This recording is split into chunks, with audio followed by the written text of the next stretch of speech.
Tonight, from Lambeau Field in Green Bay, Wisconsin,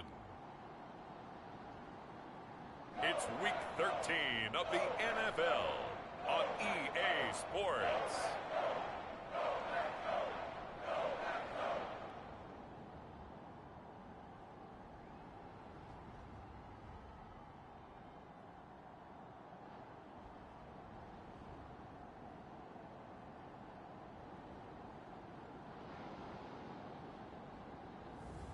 It's the Green Bay Packers taking on the Chicago Bears.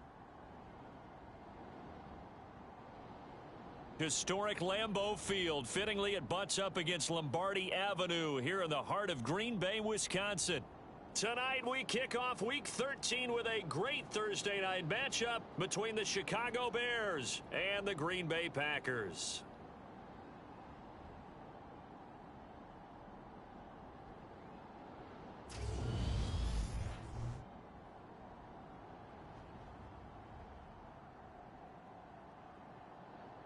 Along with Charles Davis, I'm Brandon Gaudin. And Charles, we look at this Packer team as we interplay here.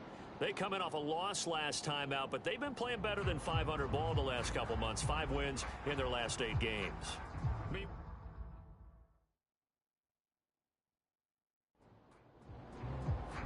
No two NFL teams have played more often than the Bears and Packers, and we're underway from Lambeau. This taken in at the goal line. And he takes this near the 25. Just a little pass there. Call it the 26. So here comes the Packers offense now onto the field. And we get a glance at their leader in the huddle, the veteran, in his 9th season now in the league. Well, his ratio was good last week. Most quarterbacks are really excited about a 3-to-1 ratio, but it's flipped in the wrong direction.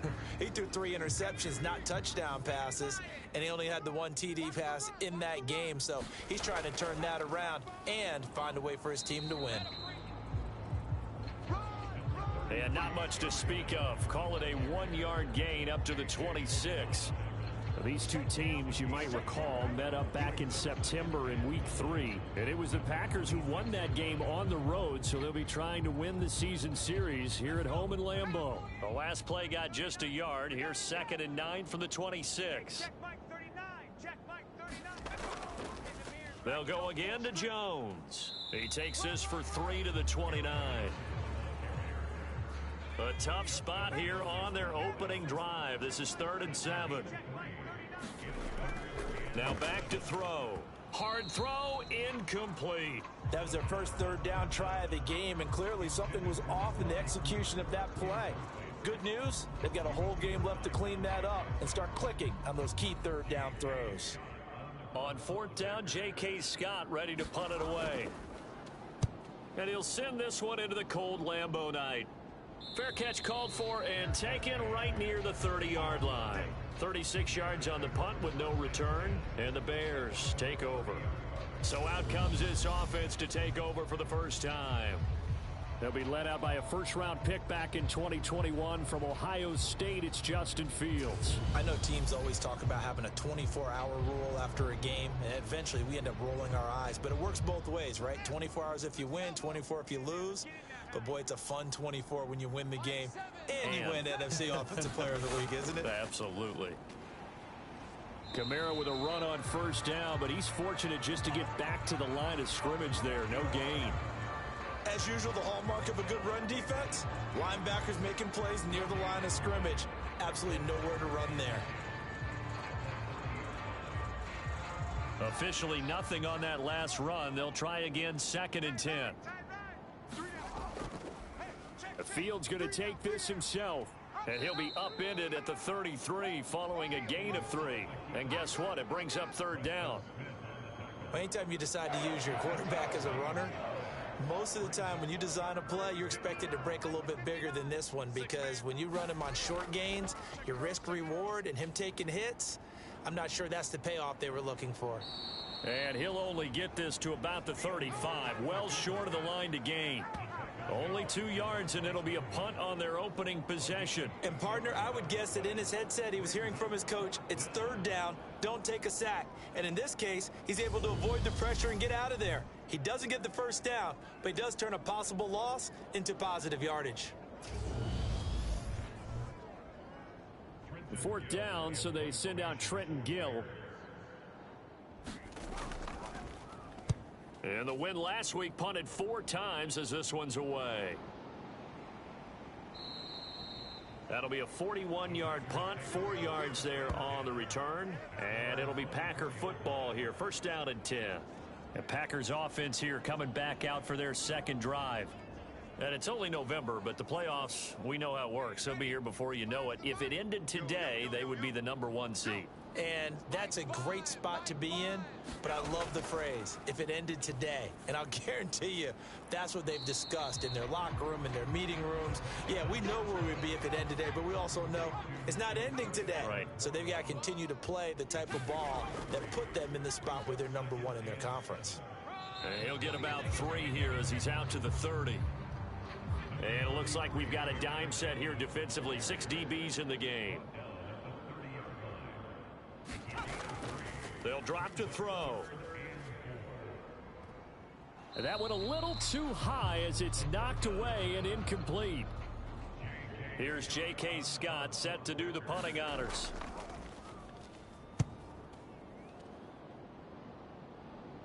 Fair catch signaled for and taken just shy of the 30-yard line. It'll be 37 yards there on the punt. And it will be 1st and 10 as they take over. Chicago works their way back onto the field here for their 2nd drive of the game.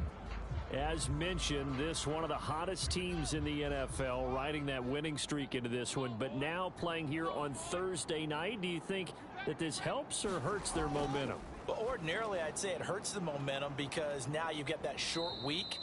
But when a team's playing as well as they are, it actually allows them to down focus and only worry about themselves and less about their opponent.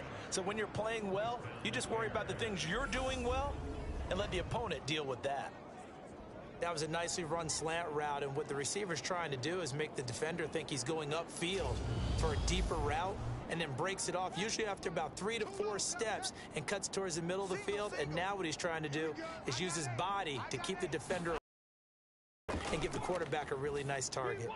Meanwhile, Fields' throw complete there to Smith. And they're going to get this down near the 35-yard line. Not only have they completed a couple on this drive, but they peeled off some pretty good chunks of yardage, too. Absolutely. Great start. 2 nice plays in the pass game. Now can they continue to feed off that?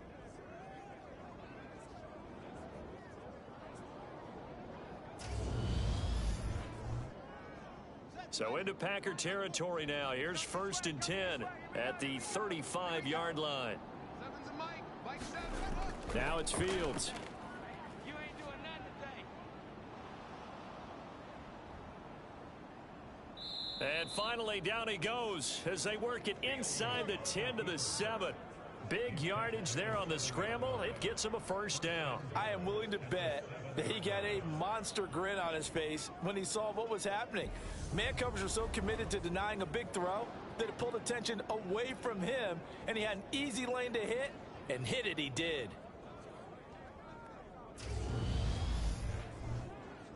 So 3 plays, already 1st and goal, and they are wasting little time. I'm on. Here's Fields.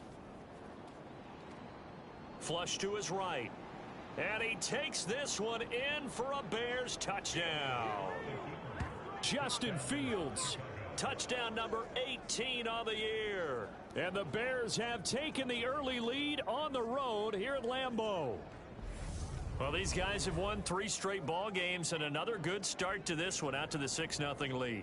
And I've talked with so many different coaches, as have you, along the way, and they always talk about winning streaks and the mood of a team and how much easier it is to actually prepare during that time. Guys are sharp, guys are focused, everyone's feeling good, and we're seeing it early in this one. Point after, right down the middle, and that makes the score 7-0.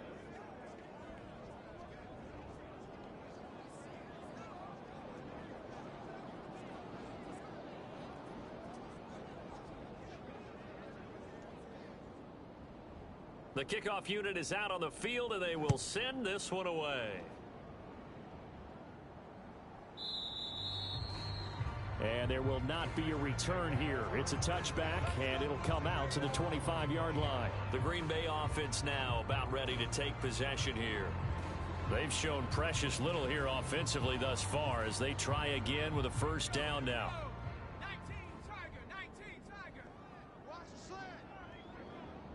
Check safety. They'll come out throwing here to start the drive. He'll find Aguara complete. Now he's tackled a yard short of the marker. Good gain of 9 on first down.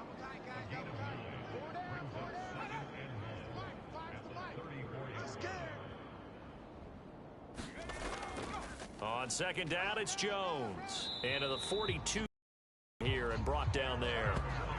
That one a first down pickup of 8. The Packers at 7-4 on the year. Now, they were losers last time out, trying to turn things around here in this one. And it always helps to have a home crowd behind you, giving you encouragement as long as you give them something good to cheer about. So you know they just want to come out and play well for their faithful, and I expect them to do just that. After the run by Jones, here's 1st and 10. Here we go.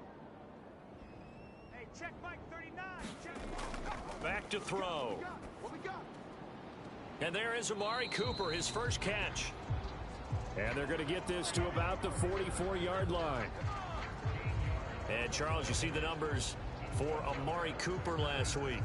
9 catches, 131 yards, and also the score. And he's trying to prove the adage is not just how you start, it's how you finish. And he is finishing awfully strong, takes great care of his body. I expect him to go ahead and put a capper on this season. And a pretty good burst right there as he'll take this down to the 33. Back-to-back nice plays, 12 yards that time and a first down. Now, look, that wasn't a huge gain, but those are the types of carries I think they were missing in their loss last week. They couldn't get him going on the ground. Did you get the same feeling I did during our meetings, that they kind of regretted that he didn't touch the ball? Absolutely. You know, hey, he should have touched it more last week. They weren't going to make that same mistake, and they've taken care of that early. And they'll keep on the ground with Jones. And a 5-yard gain as he's down inside the 30 to the 28-yard line. From the 28, it's 2nd and 5. Hey. 4 down. Go. 5. Defense. He'll look to throw. He's got a man complete. It's Amari Cooper. Down he goes at the 23, a pickup of 4. This will be play number 7 on the drive. 3rd and a yard. Here we go. They'll try and run for it with Jones. And he will have the first before he's brought down right on the chalk of the 20. 3 yards there, good enough to keep the drive moving.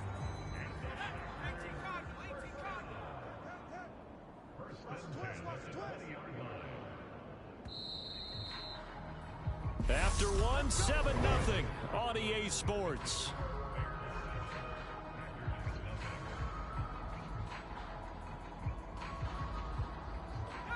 This offense finding its legs now. Here's another 1st and 10. Again, it's Jones. And he'll take this inside the 20 and down to the 18. A 4-receiver look here. 3 out to the left, 1 to the right on 2nd and 8. They'll look to throw here. Quick throw, and he's got Amari Cooper. And the Packers are going to be set up with a 1st and goal on a pass play that moves them all the way down to the 1. That's the 3rd time on this drive that these two have connected with each other. They've got a real rapport going. And right now, it's paying off with big chunks of yardage, as shown by that last play.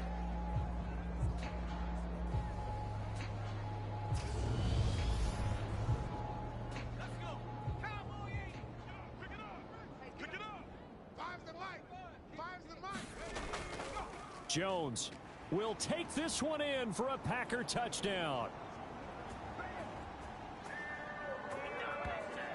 And they drew up the counter there. It worked. They're glad they drew up the counter. And a lot of times what you're trying to do is just simply get the defense moving in one direction. It doesn't take much. Even 1 step's enough. Get them going in one direction and then cut back against the grain and let your running back finish it off and get the work done. Aldrich Rosas on for the extra point.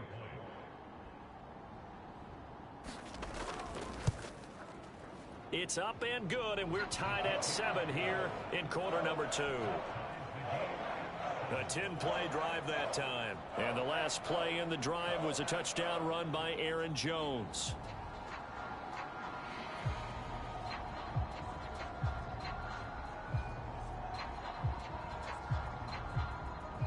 So all even at 7 now as they kick it away. From a yard or two deep, here comes a return. And he'll wind up getting a couple extra yards here for his trouble and bringing it out of the end zone as he's down at the 27. The Bears offense ready to get going again. So both of these teams, Charles, coming off touchdowns now, but this offense, they just had to stand on the sideline, watch their opponent author a really impressive drive to reach the end zone. Yeah, and I think you're not telling yourself the truth if you don't think there's some one-upsmanship going on right now, because they just had their touchdown answered by a drive of double-digit plays that also found the end zone. Now they want to do something even more impressive to answer that one. On second down, here's the option. And down right around the 32-yard line, 4 yards on the pickup.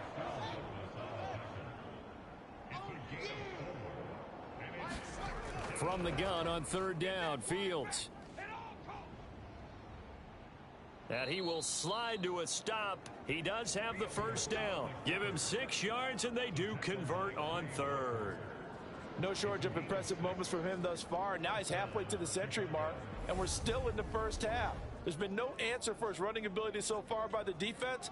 I can't wait to see what adjustments they'll have to make during the halftime break.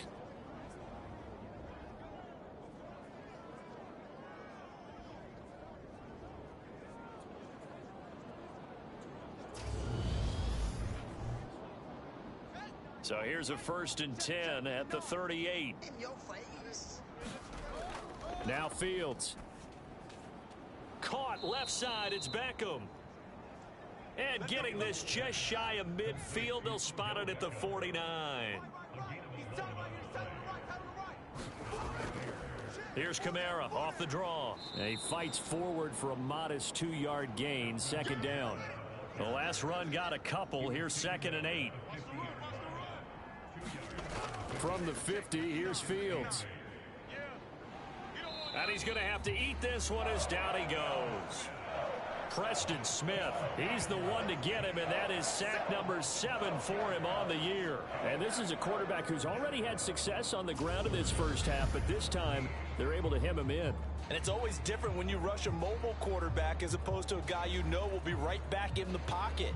In this case, you got to make sure the inside pressure and the outside pressure match, and maybe even a second wave to make sure if he squirts free, you've got someone to tackle him. So now following the sack, Fields and the Bears looking at 3rd down and long. Now on 3rd and long, they'll look to throw. Out of the backfield, that's complete to Kamara. And they went the wrong way there. Losing yardage back at the 43-yard line. They call it a loss of a yard there. And it'll be 4th down. To me, this is a case of if you're not getting the ball, you've got to do your job and block for the guy who is, because there really wasn't much there. And, boy, the defense took advantage with that loss. And the defense, they were just locked in there on 3rd. They had more guys than they could block. And on 4th down, on is the punt team sending this one away. 35 yards that time on the punt. And they will take over 1st and 10. Green Bay returning on offense, led by running back Aaron Jones. At his current pace, sure looks well in line for a 1,000-yard season, but some of the older folks watching that remember the 12-game seasons in the NFL probably say, man, it was a lot harder to do that back then. Yeah, even the 14-game seasons. And, you know, when we talk to those veteran runners, some of those guys who wear gold jackets, right, and appear in Canton, they look at this and go, you know, it's kind of like going to school and taking 5 years to get your degree instead of just 4. A victory lap. Well, they also used to walk uphill to school both ways. In the snow. In the snow. Blizzards. Milk was 5 cents. Hey, but he's having a great year, not to take anything away from him. And they get him down, but not before he takes it across the 40-yard line. Back to throw now on 1st down. He'll find his tight end here, DeGuara. A short gain of just over 2 yards as the first half clock dips inside of 3 minutes. They'll look to throw again. And seeing nowhere to throw, he chucks this one away from harm. Incomplete. Now it's 3rd down.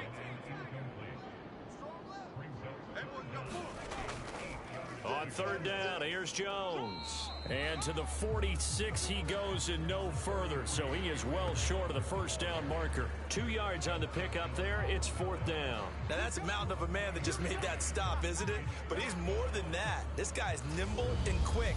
More than a space eater. He just made a great play there.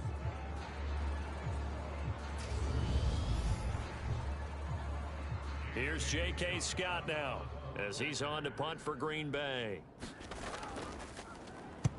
And he gets it away, a directional kick going toward the sideline. And this one sails out of bounds. I think it'll be inside the 25. It will. 24-yard line is where they'll spot it. And now Chicago getting ready to go as they take the field. The crowd may be losing just a little bit of the edge after back-to-back punts. They want some big plays. They want to see some offense. They want to see somebody break away, whether it's through the air or on the ground. Now it'll be interesting to see where the patience is on both sides. Each head coach, can you hang in there and not try and force something that could put your team in some jeopardy? Right off the bat, it's a first down to start the drive, 12 yards. Second quarter, 2 minutes to go. Tie ball game. Coming up at the half, a reminder, we go back to Orlando to check in with Jonathan Coachman. He'll have a look back at our first half as well as a look ahead to what's coming up later this weekend. Fields throw there, complete to Mooney. And able to get this one across the 45 before he's brought down. Fields on first down. Oh, what a catch by Smith. And he'll be brought down on the other side of midfield at the 43. And this will be caught by Mooney. And he's going to be taken down just shy of the 35.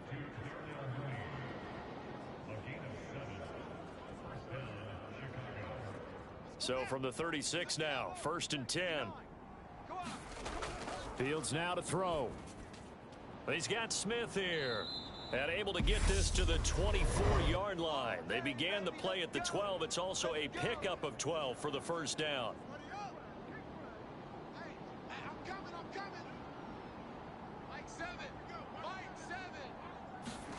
Throwing again is Fields.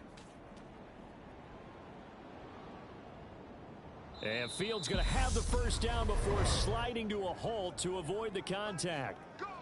Now the Bears going to use the second of their timeouts as they get the stoppage with a little over 50 seconds to go in the first half.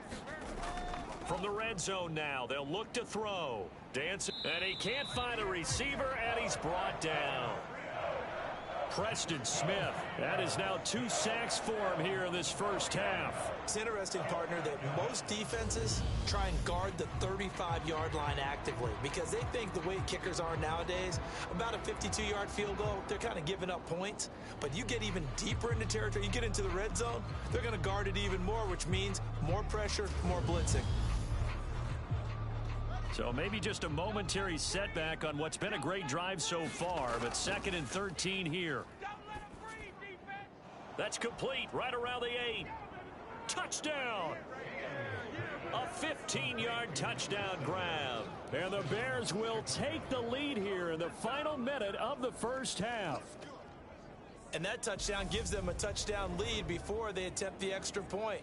What a great way to end the half. Yeah, great job to put themselves in front, and now see on the sideline, special teams defense scrambling, saying we want to preserve this for the final moments of this second quarter. Justin Rohrwasser now for the PAT.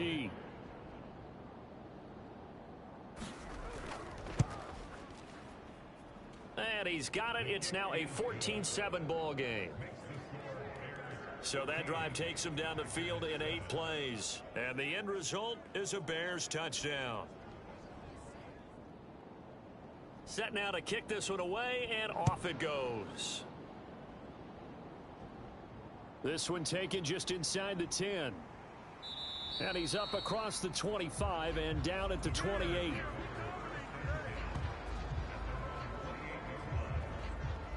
The Packer offense heading back for one final first half drive. And with time quickly fading here in the second quarter, not sure how aggressively, offensively they want to play this. I think we'll find out just how much they trust their guys in this situation if they decide to take a shot. They'll try and start this drive in the air. He hits Dobbs on the crosser. And able to get this one across the 45 before he's brought down. The Packers going to use one of their timeouts as they stop it with 16 seconds to go in half number one. Completes it right side to Cooper. Now another timeout called for by the offense. So that means they're down to one remaining here as we head toward halftime. 2nd and 1. It finds his receiver, Watson. And offensively, they'll take the timeout with 6 seconds left in the second quarter. So even though it's first down, here's the field goal unit on now to try to get 3 before halftime. This will be spotted just shy of midfield, a 59-yard attempt. That's running out of steam, and it won't get there. He left it just short, no good, and this will stay at a 7-point game.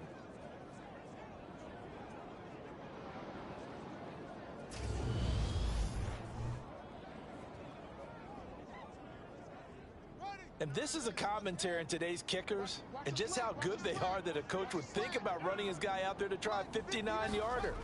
Here it backfires on him, but as a kicker, you have to appreciate the confidence that they showed in you. And incomplete on the deep ball. So we have reached halftime with a touchdown. That's the difference on the scoreboard. As we'll send you down to Orlando, and we check in with Jonathan Coachman for our EA Sports Halftime Report. Coach. All right, guys, thanks very much. We'll get back with you shortly. But first, let's take a look at what's coming up this weekend around the NFL. In the early window, lots of good matchups to choose from. We'll highlight the game in Detroit, a big one for the Lions, as they get set to take on the Dallas Cowboys. Lots to look forward to in the late afternoon window as well, one being a late start in Foxborough, where it'll be the Patriots taking on the New York Giants. And one more to highlight, a good one on Monday Night Football between the Kansas City Chiefs and the Philadelphia Eagles. Meanwhile, in our game, it's been a back-and-forth first half. Who can put it together in the second half? For the answer, we turn it back over to our broadcast team of Brandon Godden and Charles Davis. All right, Coach, thanks. Yeah, both teams likely to make some changes in what's been a closely fought battle to this point. Set to resume. Here we go with the second half. The Bears holding the lead and ready to receive the kick. And he returns this to the 22.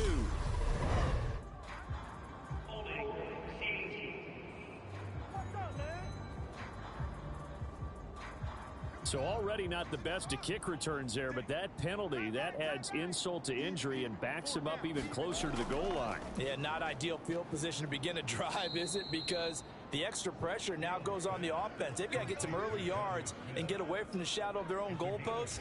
What every offense wants to do in this situation, get 2 first downs to help out with field position at the least. For a tight end, he's got good straight line speed, and on that route, he's often the guy that gets overlooked. Nice job there finding him in stride for really good yardage.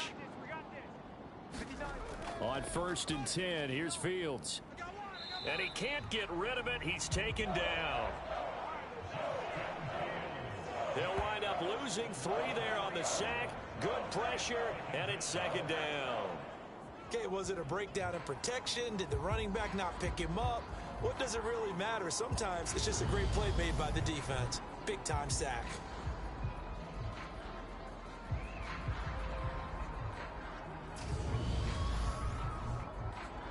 So following the sack, they'll try to change their fortune here on 2nd and 13. Out of the gun, Fields. And he will slide to a stop. He does have the first down. To give him 17 yards that time, as that'll move the chains. Partner, even I can figure out who deserves the lion's share of credit for their lead right now, because he has been terrific in a dual threat role, really chewing up yardage and getting them points with his legs. Simply put, that defense has had no way of stopping him, and that's why his side is on top.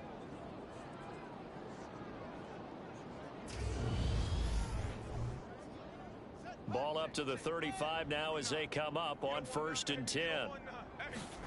Back to throw. Fields. It's caught. Smith. So 5 yards here, 5 on the play. And that's going to bring up 2nd down. Let's go. Let's bring it. Let's bring it. Fields going to hold on to it. And he'll go down right around the 47 this time.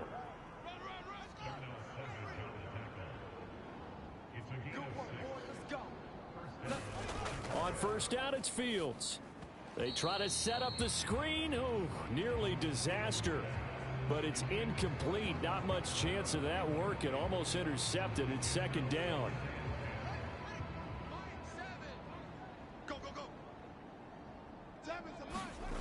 From the gun, here's Fields. And he's down right around midfield after a gain of 2, maybe 3. This will be the 8th play of the drive. It's 3rd and 7. From the midfield stripe, they'll look to throw. And they're able to work this across midfield to the 48. He certainly had plenty of success running the ball, and right now I'm getting the sense that he's looking to take off and run every time he steps back to throw it. But they did a nice job there collapsing on him and holding him to a short gain. Here comes the Bears punter now as he's on to kick it away.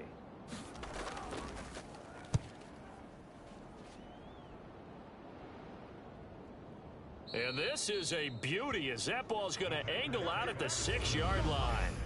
And for an offense that is struggling, this is not where you want to start from. Great punt. Fantastic punt. And for all those who wonder, what do punters do during the course of practice each and every day? The best ones do what we just saw there. Work on positioning the football and helping their team.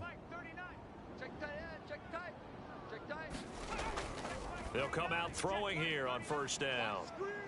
And they'll get him down up past the 15. It's a gain of 12, and the Packers have the 1st.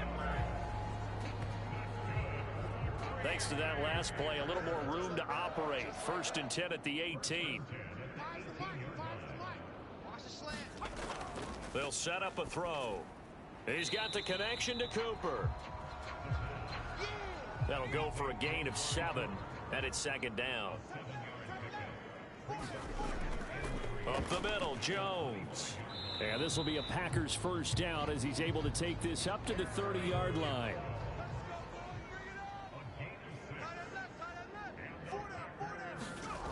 On 1st down, he'll drop to throw.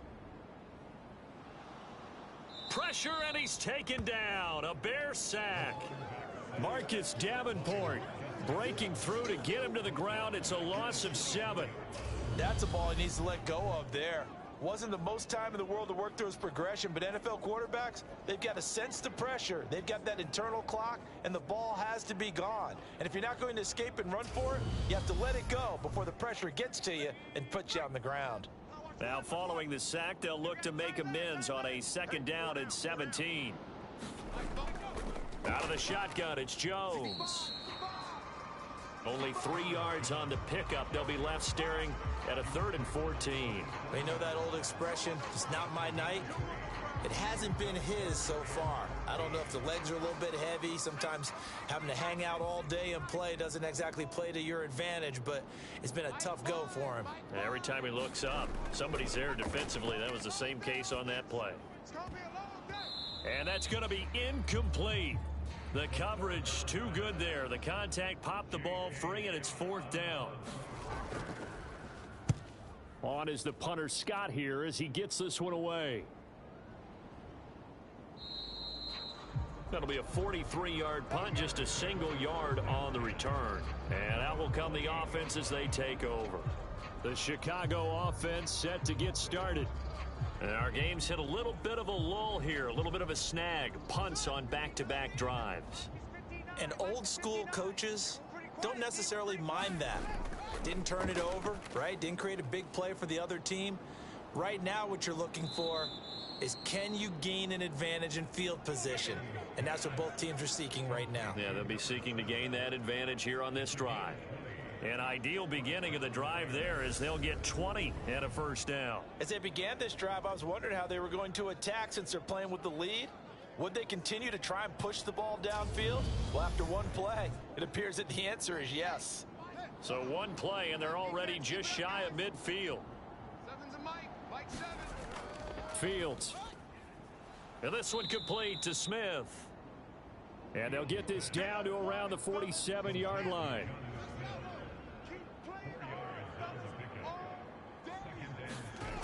To throw again on second down. Fields. And, he's unable to hold on to that defensively. A potential game changer, but it falls incomplete. I see the surprise in your face there, partner. That is a rare incompletion from him. He's been on point this entire game. He has percentage completion-wise way up. Not that time. So after the second down incompletion, they'll come up now against a 3rd and 6. Again, Fields. That's complete to his running back, Kamara. And he will have the Bears first down as they're able to get the 3rd down conversion. They bring pressure there on 3rd down, but this is a nice job of picking it up and making sure their guy has time to deliver the football. And they wind up getting the first down.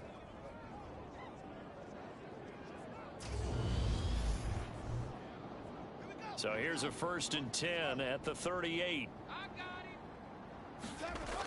To throw is Fields. Quick slant complete to OBJ. And he'll be brought down at about the 23-yard line. You can see the time and effort and thought that they've put into their passing game because it was evident right there. It looks like a simple pitch and catch, but you and I both know that they have planned for this and worked hard to make it happen. Under a minute to go in this 3rd quarter as they come up 1st and 10. Fields throwing again. Going right back to Beckham here, complete. And he's brought down inside the 20 at the 18-yard line.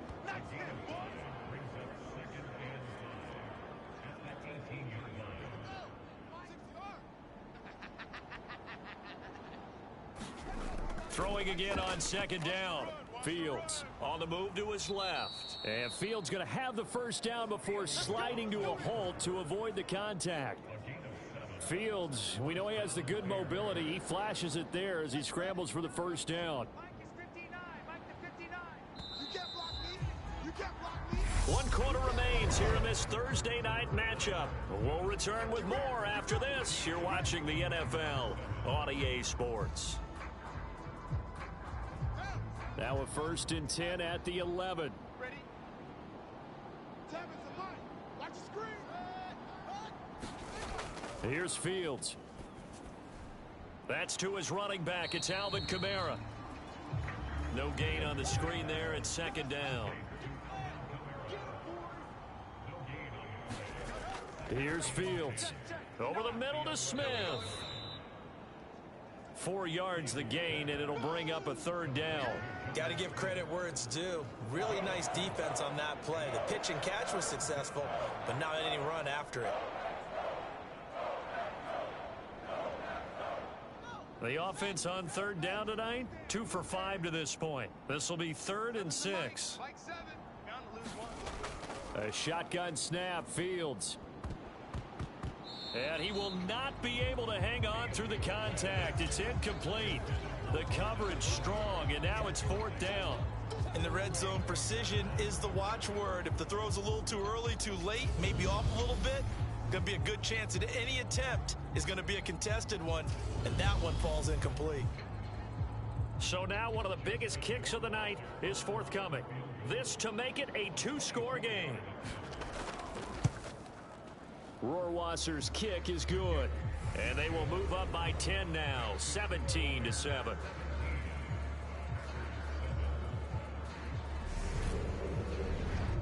Well, some field goals are bigger than others, and that one makes this a 2-score game. And with the way their defense has played all game long, that's kind of a love letter to them because that might very well be all the points they need. And he'll be brought down at the 28-yard line, so the decision to bring it out of the end zone gets him 3 more. The Green Bay offense ready to take over. See if they can put this drive in the end zone, Charles, because it's been a little bit of a rough go at times. They've had to punt the football a ton in this ball game because of stalled out drives. So are you saying that you're kind of tired of seeing the punter run out there and do his thing during this game? Is that what you're trying to say? Well, I mean, I'm okay with it. I have a feeling that this offense, they don't want to see the punter again. And frankly, the punter doesn't want to run out there anymore himself. He'd love to see his offense put together a drive and give his leg a rest. The throw over the middle, taken in. 20. Touchdown, Packers. Romeo Doubs, 70 yards. And the Packers have made it a one-score game again here in the fourth. So that's a really big play here in the fourth quarter. And don't look now, they're right back in this game. Did it feel to you, as it did to me, that maybe they were a little bit soft in what they were lining up with on defense? Almost like they were protecting the lead rather than trying to make a play. And now that lead is down to just one score. Rosas good with the extra point. And now things get a bit more interesting here in this fourth quarter.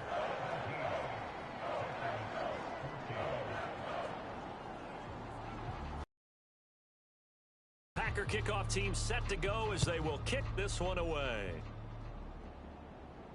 This will be fielded inside the 5. And he'll take it up past the 25 to the 26-yard line.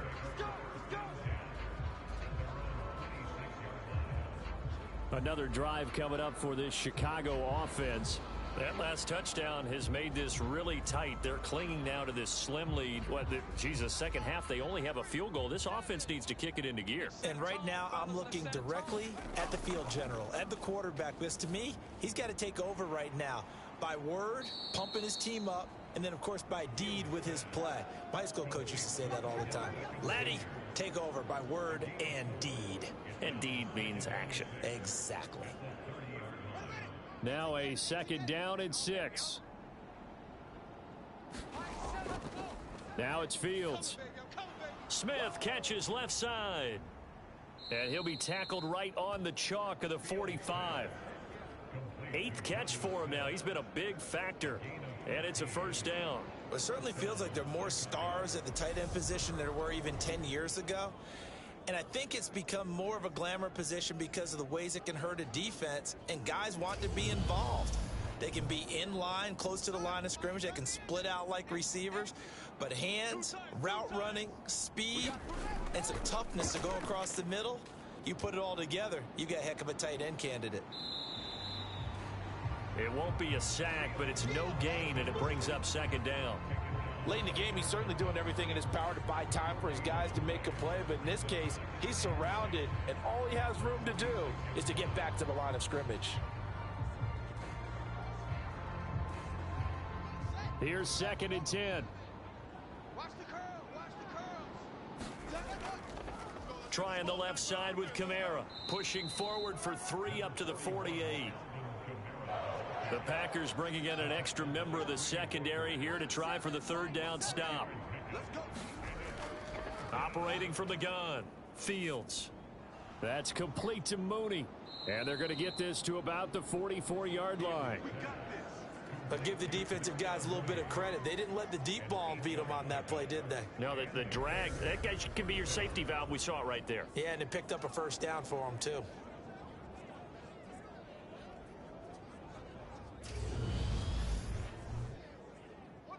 Both teams working on short rest, but this has been one of the better Thursday night games we've seen as they come up here on 1st and 10. Now a throw here, hauled in. And he'll be taken down here just shy of the 30.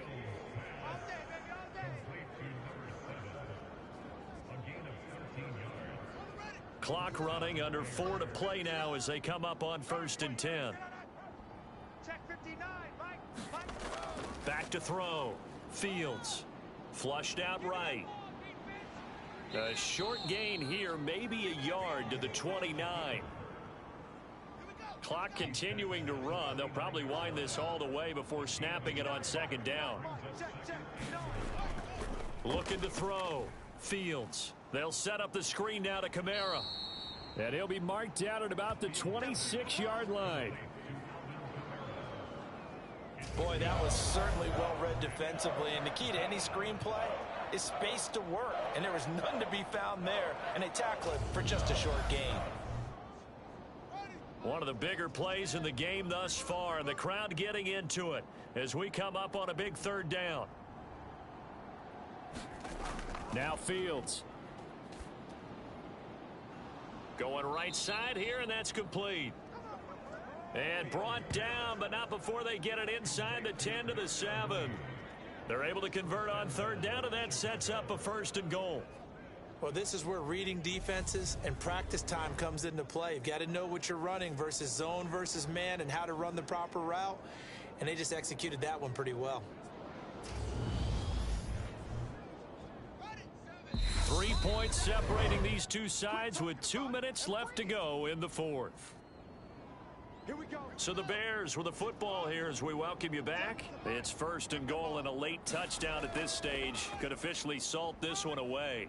And he is in. Touchdown, Chicago. Alvin Kamara, his 11th rushing touchdown on the year. And the Bears are able to build on to their 4th quarter lead. Well, that was absolutely ideal for them, wasn't it? Trying to salt this game away. I think one of my kids just graduated in the amount of time they had the football. That was absolutely impressive. Everybody wants those salt away the game drives. What makes them successful? Well, when you're able to mix run pass, when you're able to control the football and stay ahead of the chains, I'm using every cliche I know, but that's how you get it done because you're not taking negative plays, and that way you're able to run what you want to run when you get a chance to call it. So that one a pretty time-consuming 10-play drive. And the capper came from Alvin Kamara on the touchdown run. The Bears send the kicking team out there, and they will send this one away. And here comes a return from just beyond the goal line. And he'll get it up past the 20 to about the 22.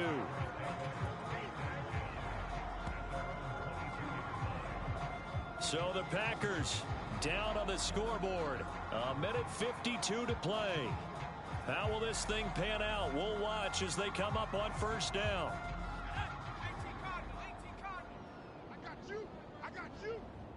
Check Mike 39. Check Mike 39. They'll come out throwing here to start the drive. To Dobbs, and he hauls it in. The clock rolls as the Packers look to hurry things up. And this is intercepted, and that should do it. Jalen Thompson picks it, and they will score a pick 6 for a Bears touchdown. And that pick 6, that was the first turnover forced by the defense in this ballgame, CD. And what's even better is when they finally forced one, they kept the effort up and were able to return it for a score. They could hear their defensive coaches saying to them, hey, getting the interception's great. Can you do more with it? Turn it into a big play. And they did exactly that.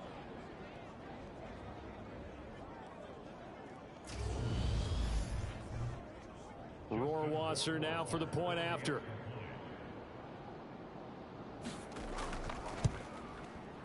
And that'll make this a 3-score game as the lead moves to 17.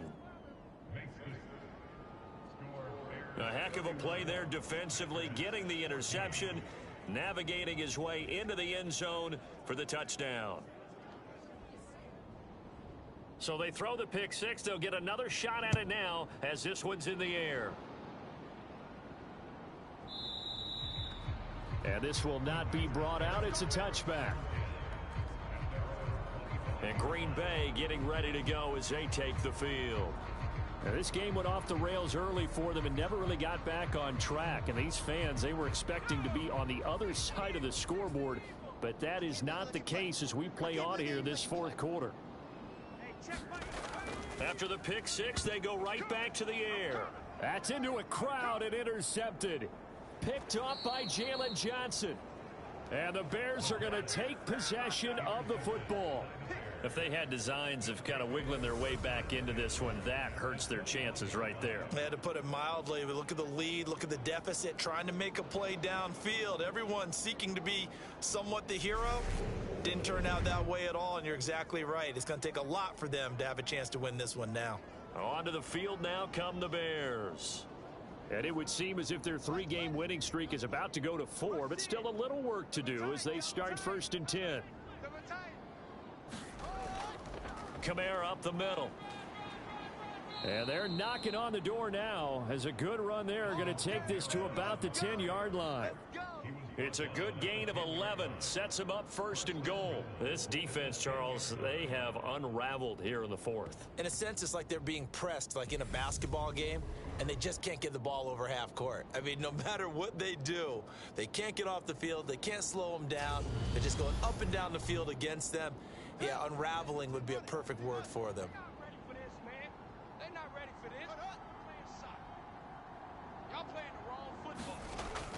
Try to pound it in, Kamara. And he gets halfway home from the 10 to the 5 on a pickup of 5. And the ball smack dab on the 5-yard line. Here's 2nd and goal.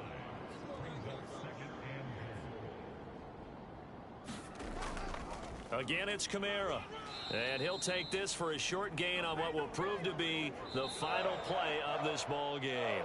So this one in the win column for the Chicago Bears. And we talk so much about the turnover battle, determining who wins, who loses. This game, no exception. Error-free football, no turnovers at all, and they win it. So this is one you don't have to convince your team that what you're saying is accurate. And you know what I'm talking about. Head coach always stands up in front of the team and says, guys, if we do this, this, and this,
Today, from Mercedes-Benz Stadium in Atlanta, Georgia,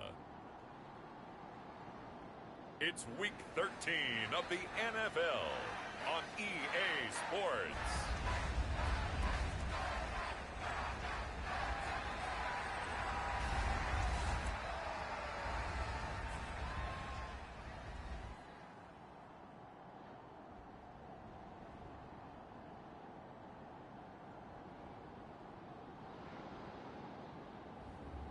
It's the Atlanta Falcons taking on the Minnesota Vikings. It's the National Football League presented by EA Sports. Today, we've got a Week 13 matchup for you here between the Minnesota Vikings and the Atlanta Falcons.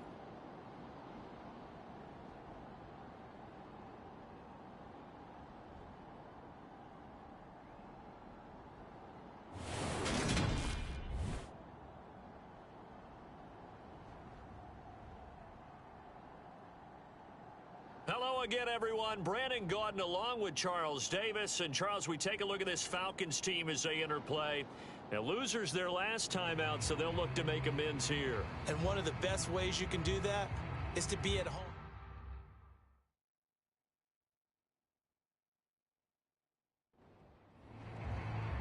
The calendar has turned to December, and we're in the home stretch now as we're underway in Week 13. No run back here on the opening kickoff as we'll start at the 25.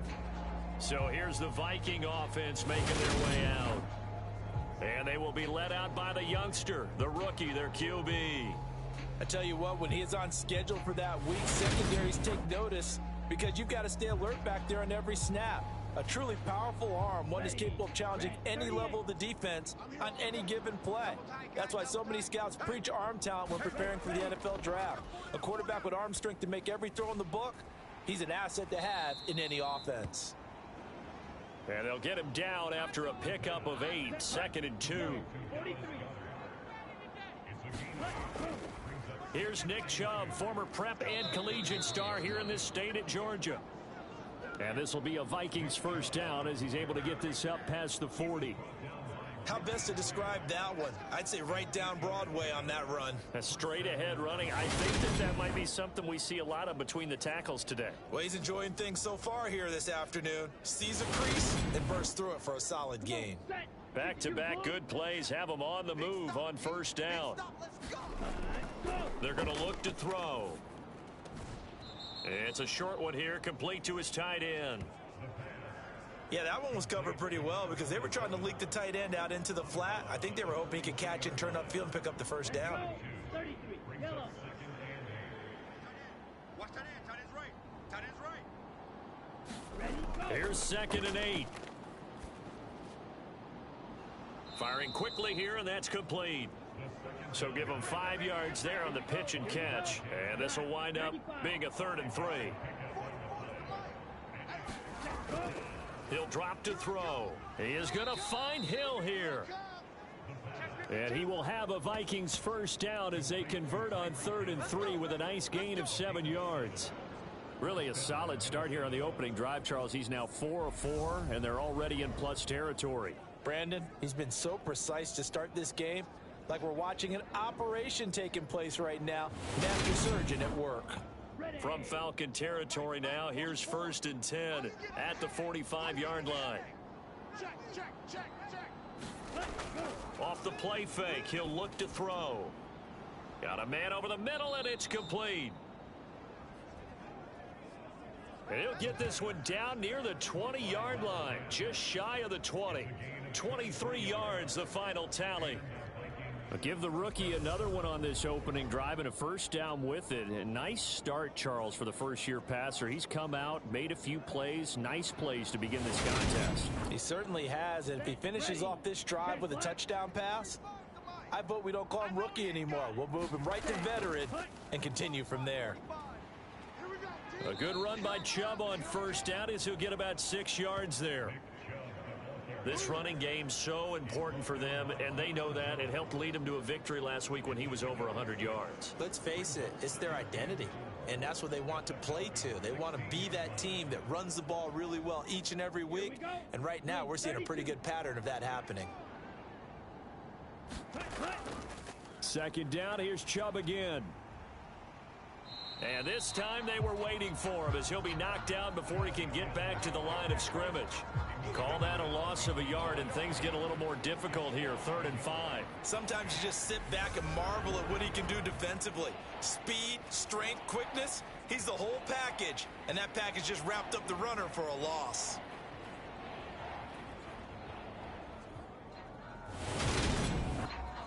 They'll break the huddle and come up on the 9th play of this drive, needing 5 yards on 3rd down.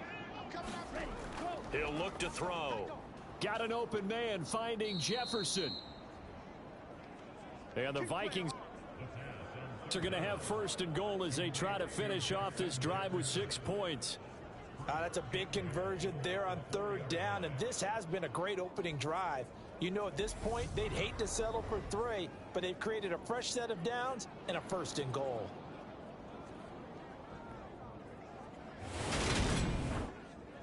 First and goal, a chance for an early statement here on the road. Williams will get about halfway there as he takes this from the 4 down to the 2. From the 2 now, 2nd and goal. They'll look to throw here. Nowhere to go here. He lost the football, and the Falcons grab it. He's at the 50. He's at the 40. And he'll get it all the way down inside the 35-yard line. So the turnover forced, and a wonderful job on a big return. And how about the convoy that got created to help him get all the way back upfield? I mean, that's the part that people miss on.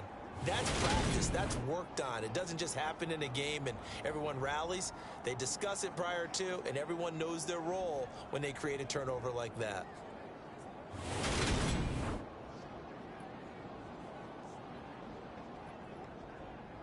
From the 34 now, here's 1st and 10. Here I come. Hey, 25 the mic. We're going to Now back to throw. He's got his pass-catching tight end. That's Pitts.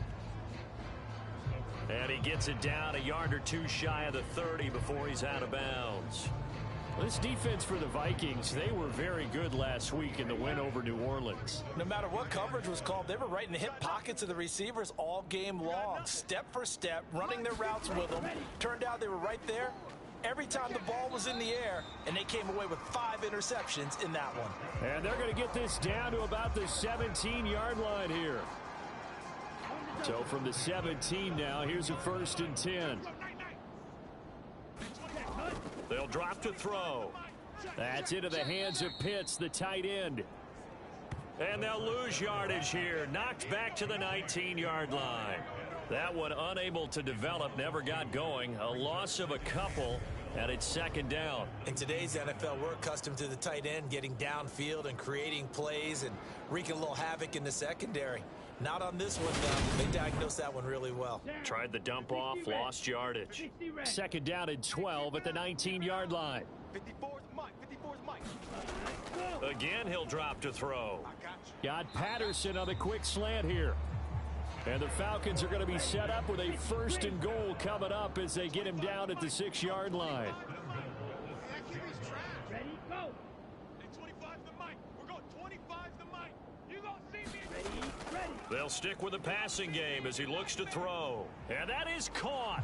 Touchdown, Falcons. Terry McLaurin, his 5th touchdown now on the year. And the Falcons use the early turnover to get on the board first here in this one. I do believe we came here to see a game, didn't we? And it looks like he's running what we call routes versus air. You just go out there with your offensive unit and throw the football with no defense. He's 5 for 5 on the opening drive. He was on his game there for drive number 1, but my only thing is now he can't go any higher than that. He was so perfect. Can he do it again later? Yeah, all he cares about right now is making it 10 for 10, 15 for 15. Keeping that going. And he feels like he can get it done.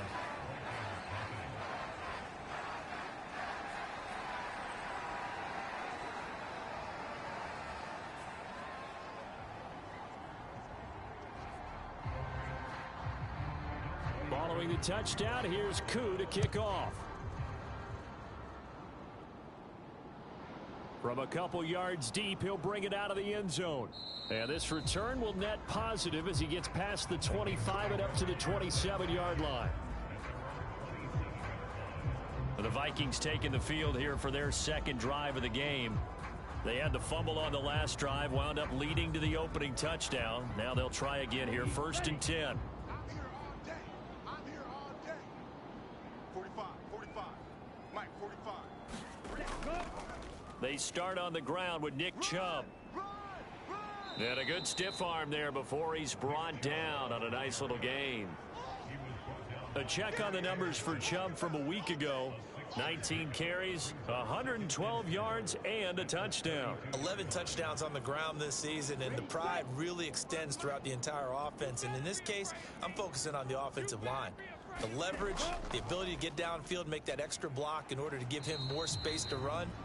They really look forward to him carrying the football because they're going to get him to the end zone. It'll go down as a 2-yard loss, and it brings up a 3rd down. The running lanes have definitely not been there for him here in the first half, and I don't think it's all been his fault. His offensive line hasn't given him much space. A loss results there.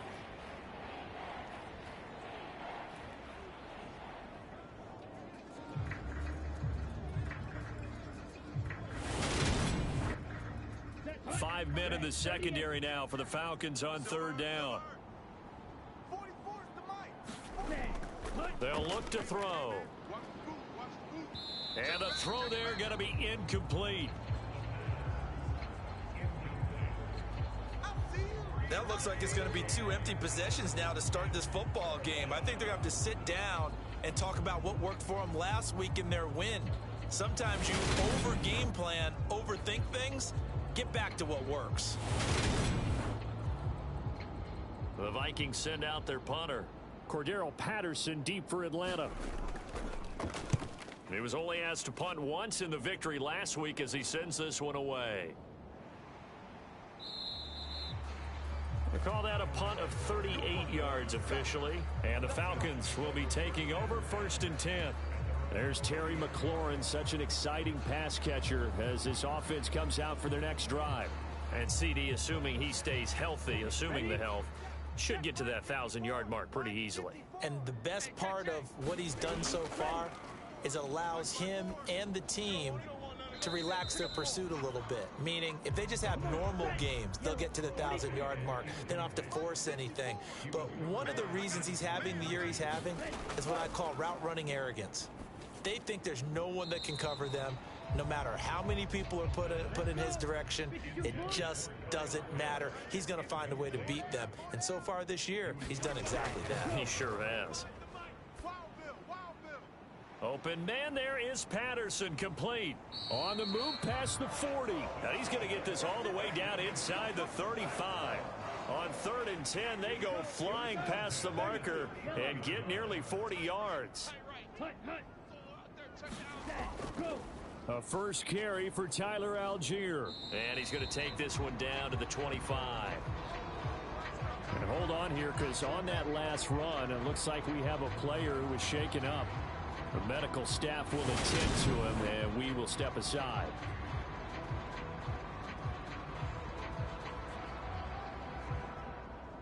And this should be the final play before the quarter ends. Let's go, defense. Our time. It's our time.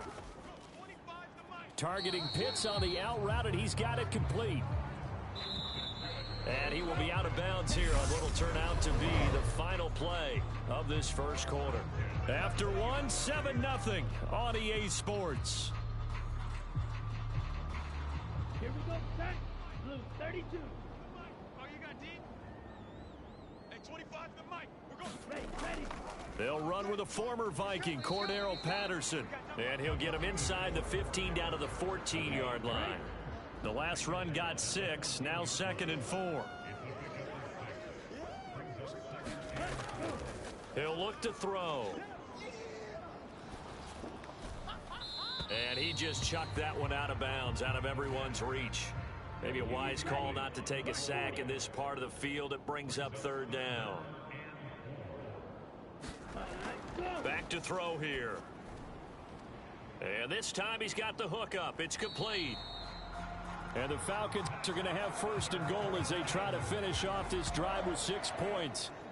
And in a lot of ways, that catch is expected. Red zone presence, and that one was realized there. You've got to find your tight end in that situation.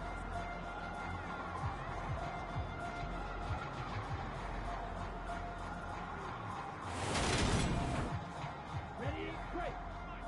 We're going 25 to the mic. Watch QB drop. Watch QB drop. Hey, 25 to the mic. Ready. Looking to throw. I'm going to run you over. And he'll complete this one to Patterson. And they'll be driven back here, losing yardage to the 10-yard line. It'll go as a loss on the play. Not what you need down here. It's going to be 2nd and goal. As a defense, you're more balanced when you're in zone coverage because you're able to keep your eyes on the quarterback and see the play develop in front of you. They're able to keep the quick pass in front of them and stop it right at the line of scrimmage.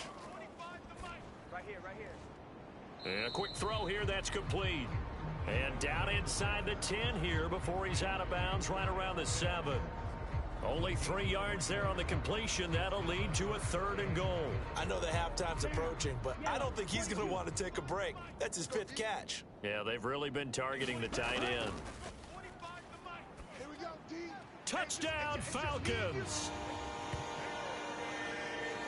Terry McLaurin with his 2nd TD of the game.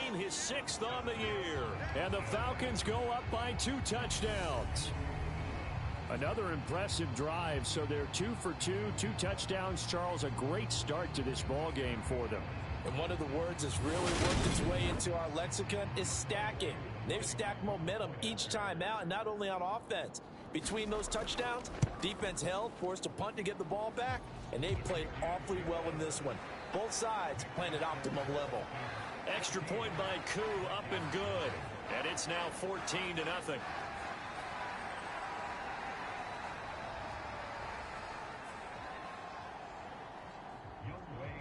Following the touchdown, here's Koo to kick off.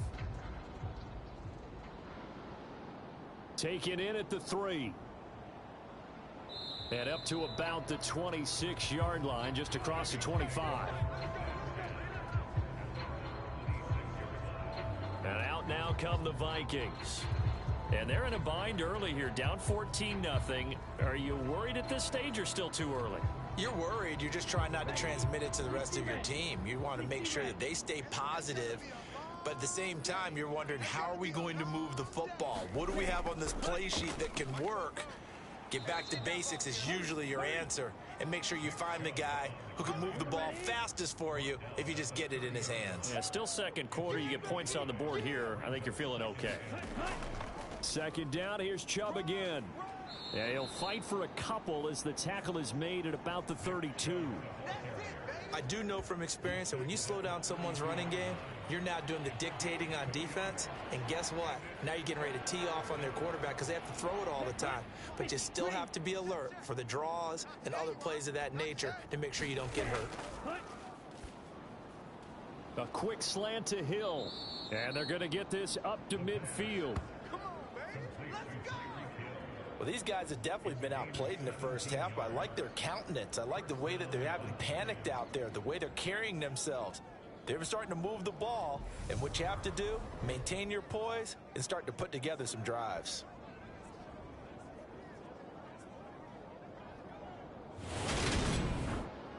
Come on, set. Red 38. Focus, defense, focus. Check, 45. From the midfield stripe, they'll look to throw. Coming after you. I'm coming after you. Out route pass complete to Goddard. And he'll be brought down on the other side of midfield at the 43. Let's go. Yellow 43.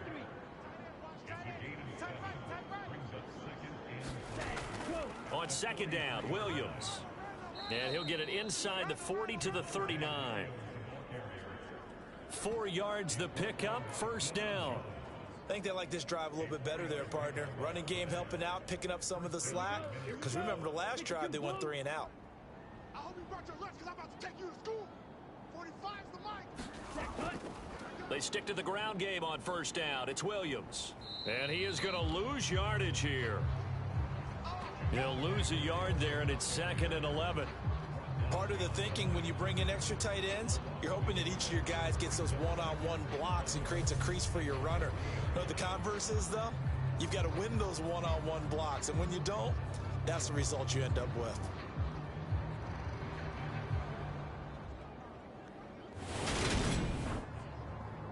Looking at a 2nd and 11 now after the loss. Hey. 4 down. Ready. They'll stay on the ground with Williams. And some room to work.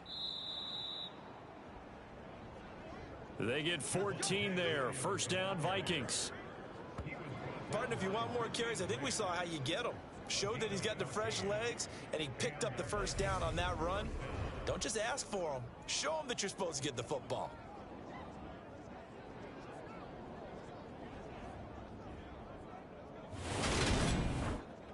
On the set. This offense finding its legs now. Here's another 1st and 10. Here I come again. Let's go. Now they'll switch it up here and look to throw. And he's going to go down. They get to him back at the 40. The defense rising to the challenge and setting him back on the sack. Well, you're already up a couple of scores here in the first half defensively, and Charles, they just seem to be playing really free on that side of the football. I love the observation because with that type of a lead, they feel like they can take a few more chances and be even more aggressive, and it's been paying off for them so far this game. Hey, check They'll set up to throw. And he's got his man on the out route. They'll wind up getting 10 back as that sets him up for third down. Now a shotgun snap as they'll look to throw. Going down the middle, and it's complete. And down he goes, taking it inside the 10, just shy of the 5 at the 6. They're able to convert on third down, and that sets up a 1st and goal.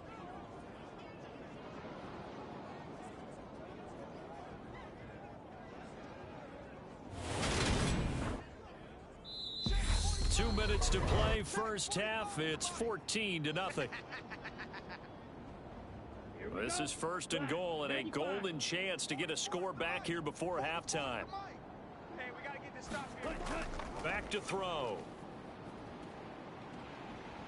And he's going to be dropped. Back at the 15-yard line. Arnold Ebiketie in there to get him, and that is now sack number 18 on the season for him. Well, last game he had 2 sacks. Got another one here, picked up right where he left off. Brandon, he spent the entire offseason working on new moves, new techniques, trying to add to his arsenal of pass rush moves. Certainly paying dividends in what we've seen so far. Sacks, a growing theme in this first half. This is 2nd and long. They'll set up a throw. Nothing open downfield, so he'll throw it away. They've been denied touchdowns in the red zone twice already. Here comes 3rd and goal. Now they'll throw here out of the gun. And he comes back with one complete. And he takes it inside the 10 to the 8 before he's out of bounds.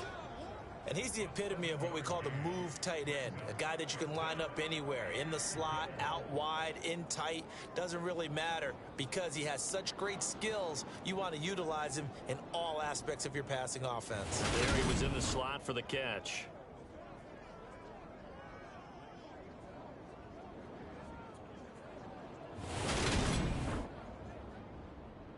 Now the Vikings will send out the special teams crew here for a field goal try. From the right hash, and this one just a chippy. And his kick here is good. And they will get themselves on the board here at 14-3.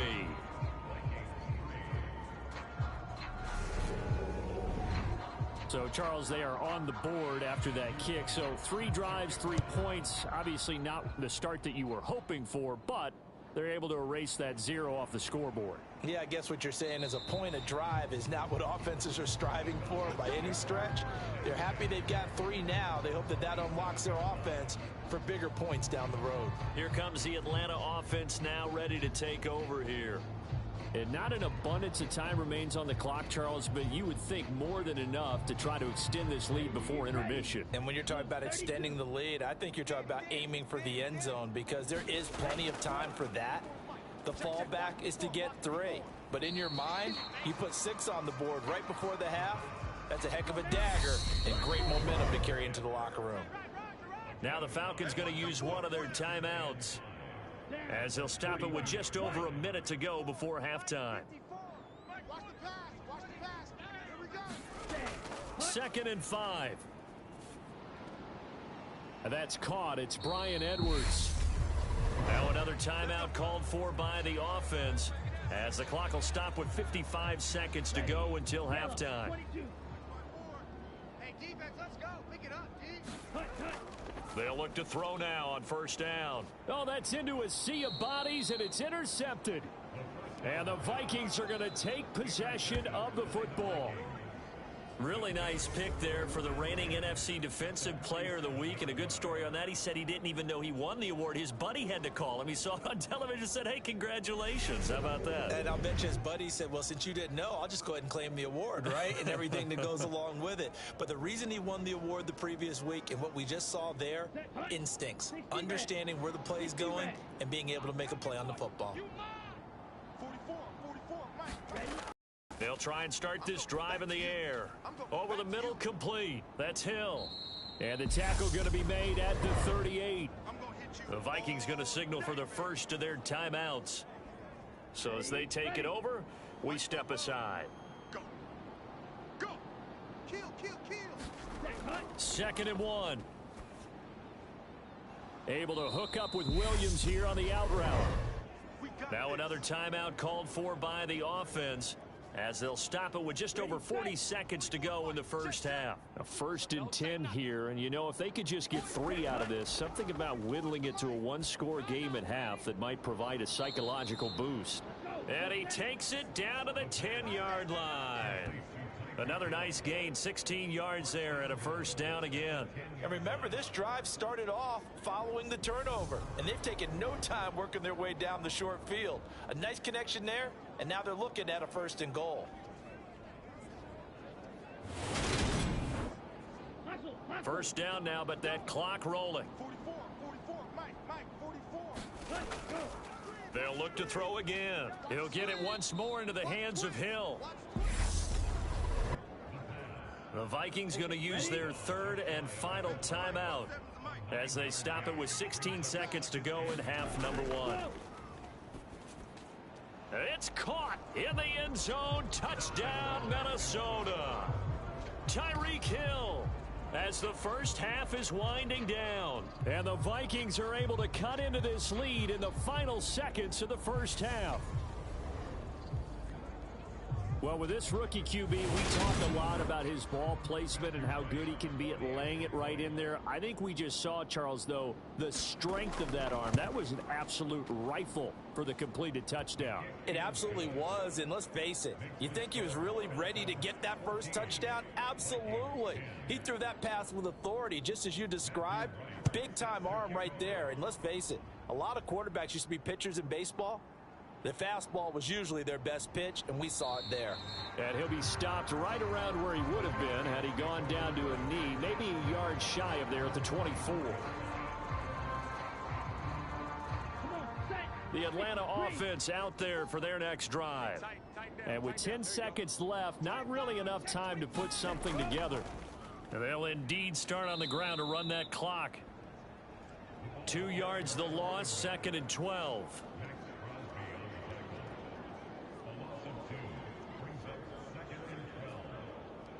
So we're at halftime here in Atlanta with the Falcons out in front. As we'll head down to Orlando, that's where we find our man Jonathan Coachman at our EA Sports Halftime Report. Coach. All right, Brandon, thanks very much. Things definitely getting interesting around the NFL as we begin the month of December. So let's get right to it.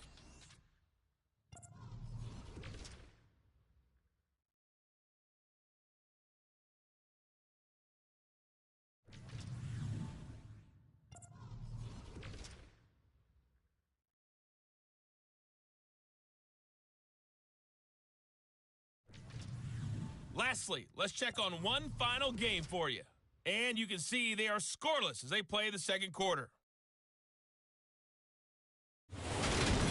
Meanwhile, in our game, it's been a back-and-forth first half. Who can put it together in the second half? For the answer, we turn it back over to our broadcast team of Brandon Godden and Charles Davis.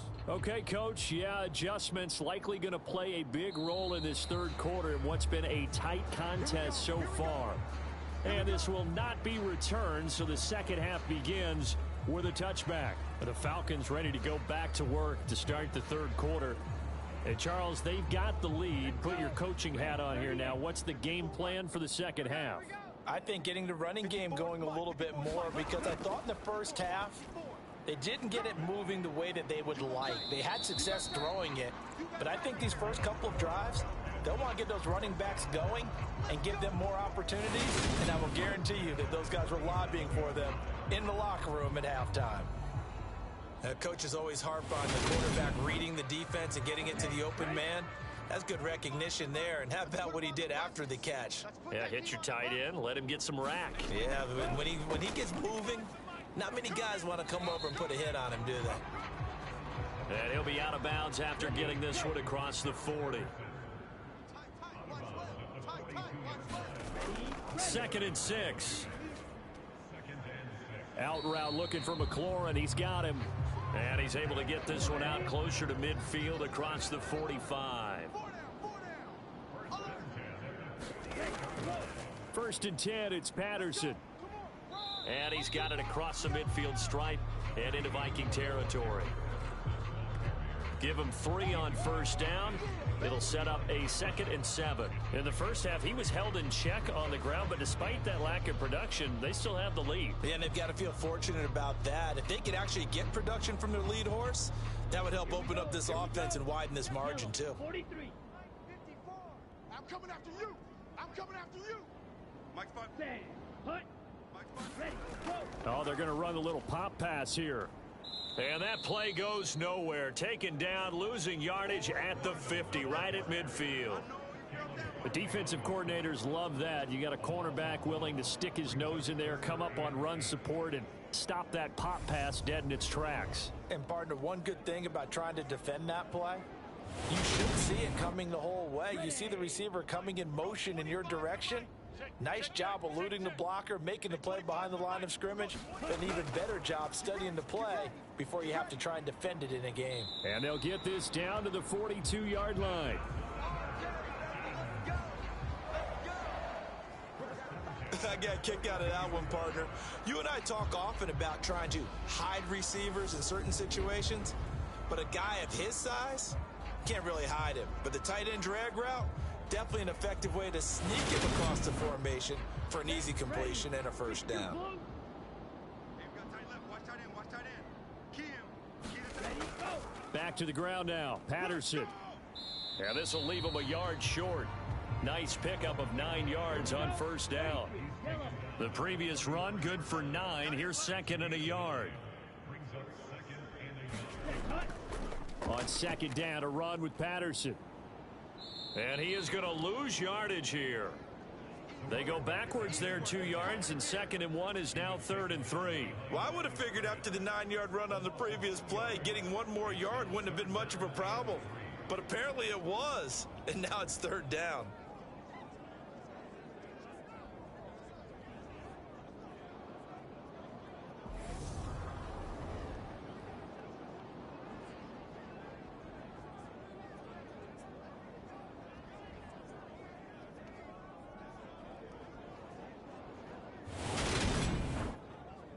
Here comes play number 9 now as they come up on a 3rd and 3. Right there. 54. Right there. Right there. 54. Mike. Algier will try to pick it up. And he won't be close to a first down as he runs into a wall right around the line of scrimmage. Call it no gain there, and it leads to a 4th down. You know, we might start getting some props here in the booth. You know, that one that says the D and then the fence that you put up next to it? How about that? They brought out the jumbo package and still couldn't move them off the line of scrimmage enough to pick up that first down. Impressive. They were ready defensively for that jumbo set. So on 4th down, Ritter heads to the sideline. Younghoe Koo gets set for the Atlanta field goal. From the left hash, this will be a 52-yard attempt. And this is good. He got just enough to clear the crossbar as he drops it in from long distance. And that moves him up by a touchdown now at 17-10. Well, looking at it from a defensive perspective, that keeps the deficit very, very manageable. You know, all things considered, not a bad job on the defensive side. I would say that you've pointed out something pretty good right there, and that is you actually have both sides happy with that exchange. You know, happy in quotes, of course. One team, hey, we've kept it within range. The other side saying, hey, we put points on the board and did stretch out the lead. Let's see how this one turns out. Yeah, still bottom line, though, 3 points for the opening drive of the 3rd quarter. It's the Vikings' turn on offense. We get ready for their first possession of the 2nd half. And their deficit a little wider now than it was at halftime following the field goal a moment ago. But the goal is still the same because you know they want to come out, establish a rhythm in the 2nd half, and get going. Make no mistake about it, though. Kicking field goals, not in their game plan. They need to get the ball in the end zone. Up the middle, it's Williams. And he'll get up to the 43-yard line. You can just kind of sense the momentum turning here. It's 1st and 10. Off the draw, here's Williams. And he'll get it down to the 47 here. So not quite a first down just yet as they come up on 2nd and less than a yard. Again, it's Williams. And he's going to be met at the line of scrimmage and taken down. 45. White.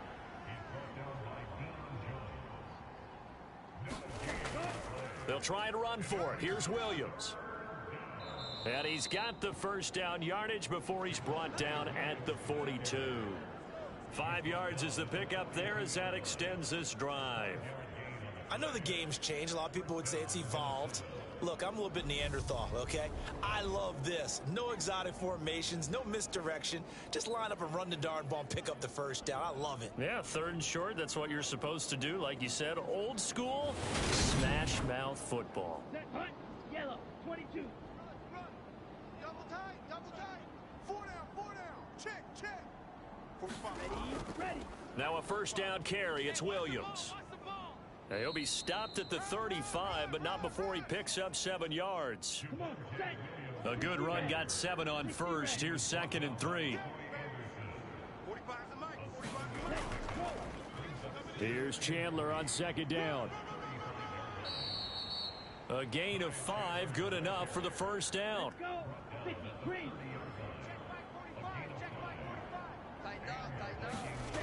Hunt. And his throw's going to be incomplete. Ready up. 3rd quarter of a tight football game as we come up on a 2nd and 10.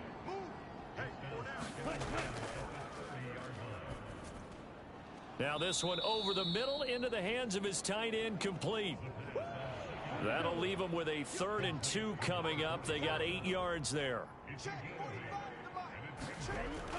Now a 10th carry. Here's Williams.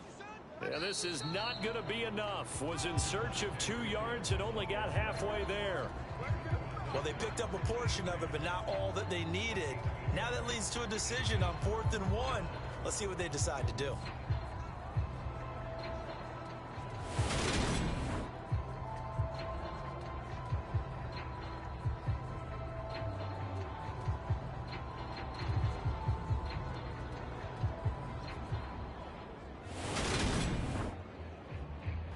Now the Vikings will send out the special teams crew here for a field goal try. He hit his first, this one from 38. And his kick is indeed good. And that will cut this lead back down to 4 now. It's 17-13.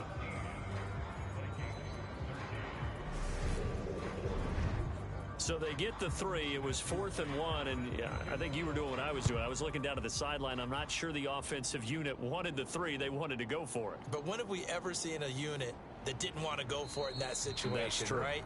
Sometimes it's just way more important to have the points on the board than to worry about any type of a gamble. About set to begin their next drive. The Falcons offense at the line. Got Edwards now on the slant. And he'll be brought down on what's going to turn out to be the final play of this 3rd quarter. So it's a quarter that saw these two teams trade field goals here as we've reached the end of 3 quarters of play. This is the National Football League on EA Sports. So they'll come up 1st and 10 now from the 33. Patterson running between the tackles. And he's going to take this ahead for right around 3 yards, but no more than that. 2nd down. I like that run right there, partner. Not the flashiest run, not the one that's going to break for big yardage, but he understands the situation, and taking care of the football, paramount, and he got it done. Nursing that slim lead, you're exactly right. Hold on to that ball. Got a man, it's Patterson, complete. And he'll get up to the 43-yard line. The Falcons on 3rd down. They've been near perfect, 4 for 5 to this point. They're looking at 3rd and a few inches. And that's going to be incomplete. The contact there enough to jar that ball free, and it brings up 4th down. Well, no one likes to see that drop, but I'll guarantee it's not going to stop his quarterback from going back to him anytime he has open space. The Falcons send out their punter as he's on to punt for the first time this afternoon. Only 2 punts for him last week in the loss as he gets this one away. And a great job here. This is going to turn out to be a beauty. This is marked down at about the 3-yard line. You hate to give the ball away here in the 4th quarter while you're just holding a slim lead, but that punt, absolutely ideal. They pin them inside the 5-yard line. They give their defense a really nice opportunity. And now out comes Minnesota. And last time able to get 3. It's not what they wanted. They wanted 6, but they got at least something. They mustered something out of the drive. They'll take it. I like the way you've described it. Not ideal, but they'll take it. Anything to put some points on the board. But this time on offense, they don't even want to see the field goal kicker trot on the field. They want that ball in the end zone. Yeah, they'll be going for 6. They were looking for a cushion from that end zone. He gave it to him. 15 big yards. I guess it's good we can't really read the mind of the defensive coordinator now, huh? Had him pinned back there deep, give up that run. Can't be happy. Yeah, whatever is in his mind right now, we probably couldn't say over the air. They run it again with Williams. And not a whole lot to speak of there as they'll bring him down shy of the 20. Here's 2nd and 9, just a yard on that last run. Out of the gun, they'll look to throw. That's going to be caught downfield by Hill. Look at this, middle of the field, a breakaway. Touchdown, Vikings. Tyreek Hill with his 2nd touchdown of the afternoon. And the Vikings use the defensive breakdown to take the lead away here in the 4th. Those are the types of plays in these moments they were hoping for from this young rookie, able to put him up here in the 4th quarter. How about the kid? You just mentioned it, the 4th quarter. This is when you have to make those winning plays. That's what he just did. Doesn't ensure anything, but he certainly gave his team a heck of a chance, didn't he? No problem there on the extra point, and that gives him a 3-point lead. The drive there only spanning 3 plays. And it ends with a touchdown pass to Tyreek Hill.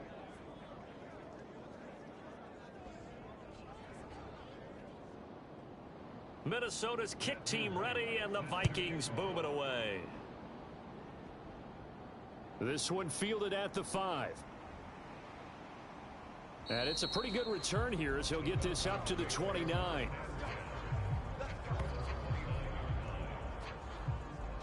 Atlanta regains possession of the football. We certainly have a good one on our hands. They're trailing after that last touchdown, but now a chance for this offense to try to snag that lead right back here in the 4th quarter. Now Patterson to start the drive. And they're going to stop him right at the line of scrimmage. Just no cutback lane to be found whatsoever. 2nd and 10.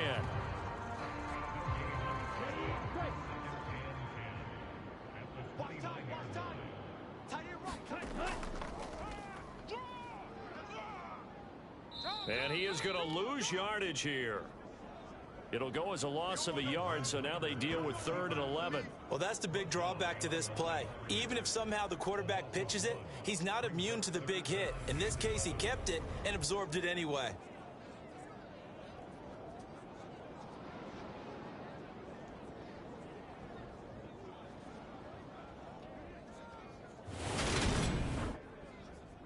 The offense on 3rd down, they've converted 4 times out of 6. Not bad. This is 3rd and 11.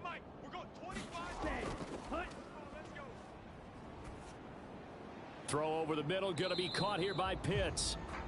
And he stopped up short of the 1st as they tackle him down at about the 36. A gain of 8 there on the play. And that's going to bring up a 4th down. He wasn't the primary target, but I think it was almost like a check down situation, wasn't it? Yeah, hoping he can break some tackles, a big tight end, but he couldn't do it. Yeah, get it to that big frame and hope he can scatter some bodies, unable to get it done. The Falcons send out their punter as he'll punt it away for the 2nd time.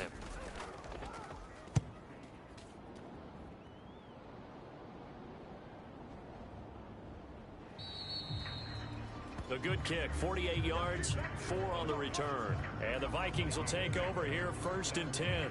Tyreek Hill making his way back out towards the huddle. Seems like the measuring stick for a receiver for a great game is 100 yards. Well, he's well past that now. And as we analyze how he's getting them, that's where it really becomes fun because, let's face it, they keep sending coverage at him, keep trying to put the pressure on, yet he finds ways downfield and finds openings. That's a really crafty receiver. And they're going to get this beyond the 40 before he's taken down. That one goes for 24 yards. And these guys certainly are not hiding what their intention is. They're absolutely showing it. They're definitely not going to sit on this lead here in the fourth quarter.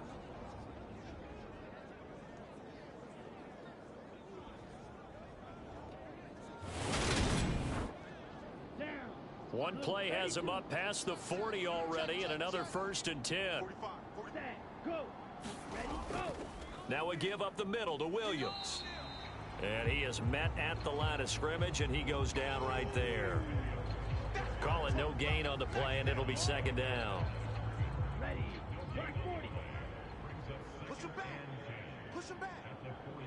Check back 45. Check back. Go. Now a man open down the middle of the field. So the completion good for 7 there. And now we've got a 3rd and 4. Ready? Hey, pick it up, defense. Let's go. Set, cut.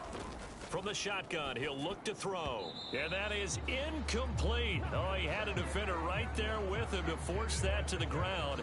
And 4th down now coming up. He did a fine job there of not hitting him before the ball arrived, and I've got to tell you, you can often mistime that play because of the angles of approach. When you're going to get him, sometimes you panic as well and think, I've got to be there right now. Instead, in this case, timed it perfectly and knocked it free.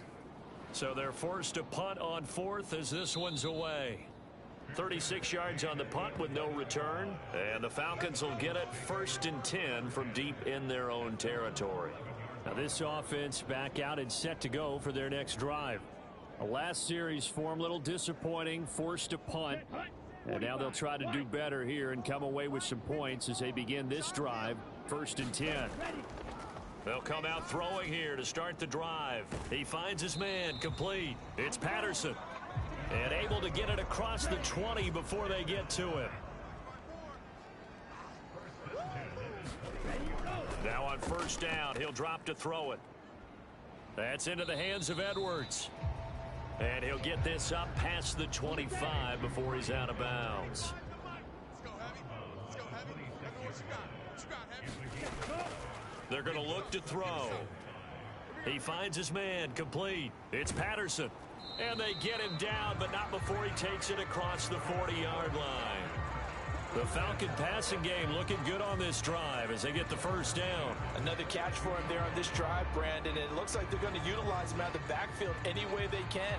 And that time they pick up a 1st down. So now on defense, you assign a man to him and try and cover him before he gets going.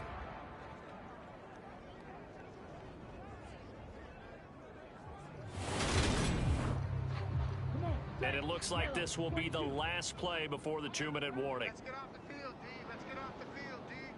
Cut. Go. Back to throw again. Short throw caught by Pitts. Calling a gain of 3 on the play. And that will bring up 2nd down. 3 points separating these two sides with 2 minutes left to go in the 4th. So it's Falcon football as we welcome you back. They come up on a 2nd down now in a game that looks like it's going to go down to the wire. That's caught by Pitts. And they're going to get this up to midfield.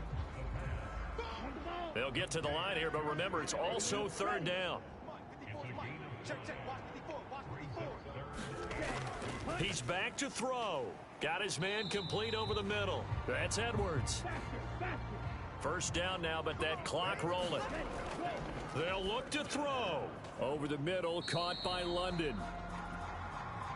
And he's going to be taken down right at the 40-yard line. Now a leaping catch. He's got it. 1st down now, but the clock continues to move. Back to throw. Over the middle, he gets it to Patterson. He'll be dropped at the 25 after a gain of 6. He's got his pass-catching tight end. That's Pitts. Now the Falcons going to use one of their timeouts as they'll stop it with 27 seconds showing on the clock. Back to throw. Going for Kyle Pitts again. He's got him again. And he will reach the 5-yard line before going out of bounds. Only way to get the lead here, of course, with a touchdown. And that's what they're gunning for on 1st and goal. Now they set up the screen. That's complete. And the stiff arm proved fruitful for a second, but the daylight quickly snuffed out. Now another timeout called for by the offense. That'll leave them with just one remaining in this fourth quarter of play. They'll try to run with Patterson. And he's across for the touchdown, and it's likely the game winner here in the closing stages. Boy, backs up against the wall, Charles, and they come through with a phenomenal drive to take the lead in the final moments. Championship effort right there. Marching almost the length of the field, coming through on their final opportunity to earn the win. I think they'll remember this one for a long time, and their fans will too.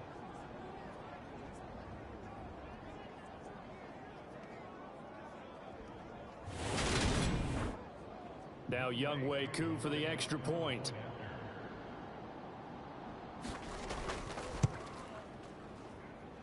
And it would appear they're going to get out of here with a come-from-behind victory. So that drive spans 13 plays. And it's capped off by the late touchdown that puts him out in front here in the final minute of the contest.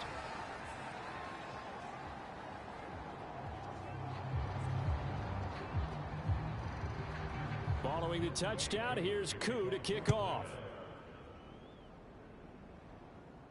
This one fielded at the 5. Now a crease here as he's past the 30. Here are the Vikings now to start their next drive. Over on the sideline, hoping to hit that reset button between possessions. Last time out, they had to punt it away. This time hoping to finish this thing off in the end zone. And this a leaping effort, but it's knocked away and incomplete. So after all of this, it comes down to one final play. And just think of what it's going to be, because from this distance, you've got to be prepared for everything. Hook and laterals, tip balls, you name it. A lot of laterals after a catch. Just got to be prepared, stay on your feet defensively, and tackle someone. And that will be incomplete. Tried to dial up the long one way out there, but it'll be third down. And a fun, close ball game comes to an end. On that last play, Charles, they were on the wrong side of midfield. They needed something near a miracle, and they couldn't get it done. Yeah, the effort, that was good. Very good, in fact. They were just a little too far out to get a decent look at the end zone for that last opportunity. Couldn't get it done, but a nice game overall. So for Atlanta, the win moves them a couple games over 500 now at 7-5. And they will hit the road next week for a date with the Green Bay Packers. Meanwhile, for the Vikings,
today, from Lucas Oil Stadium in Indianapolis,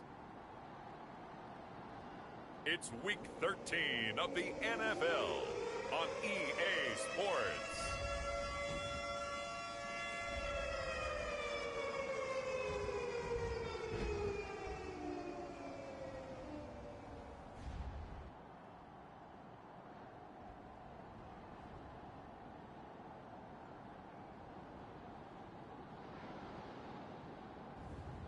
Tom Brady and the Indianapolis Colts versus Joe Burrow and the Cincinnati Bengals. We are pleased as always to be bringing you coverage of the National Football League on EA Sports. Today we've got a Week 13 matchup for you here between the Cincinnati Bengals and the Indianapolis Colts.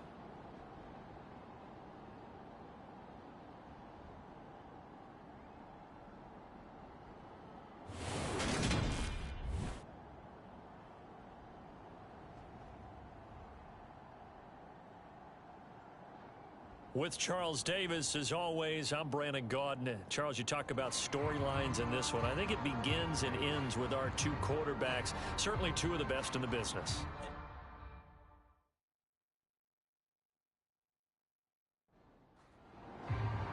The calendar has turned to December, and we're in the home stretch now as we're underway in Week 13. And they will elect to not bring this one out as our first drive will begin at the 25. So the Colts now coming out for their opening drive. And a glance here at the man calling the plays under center, their 6'4" quarterback. And at one point he announced to the NFL world that he had accomplished everything he needed to and was going to retire, but then reversed that decision. And I think everyone who likes football loves the fact that he's still out there throwing it around and still at the top of his game. And clear that seen and accomplished just about everything, he figured there's always room to add to that legacy. And a short pickup to about the 27. It'll be second down. The numbers for him from a week ago: 11 carries, 63 yards, and a touchdown. Well, to no one's surprise, he gets an early rep right there, and they've been playing their best ball this season as they built this winning streak. And that includes the ground game, where he's kept the offense productive and put them in position to win ball games. The question now is, can this defense that he's facing do what others haven't and finally put a stop to this streak? They'll try and run for the first with Taylor. And he'll get up to the 43-yard line. 9 yards on the pickup there, and it keeps the drive alive.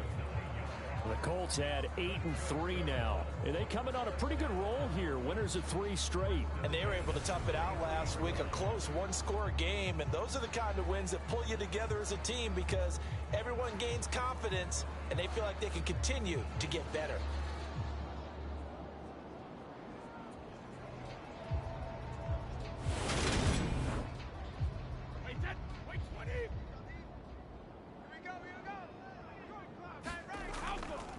Nyheim Hines, his first carry. A beautiful fake. Indianapolis moving the chains there on a gain of 12. That's a very nice game there. A confidence-building run. Love the execution up front. And the way he pressed the hole, absolutely perfect.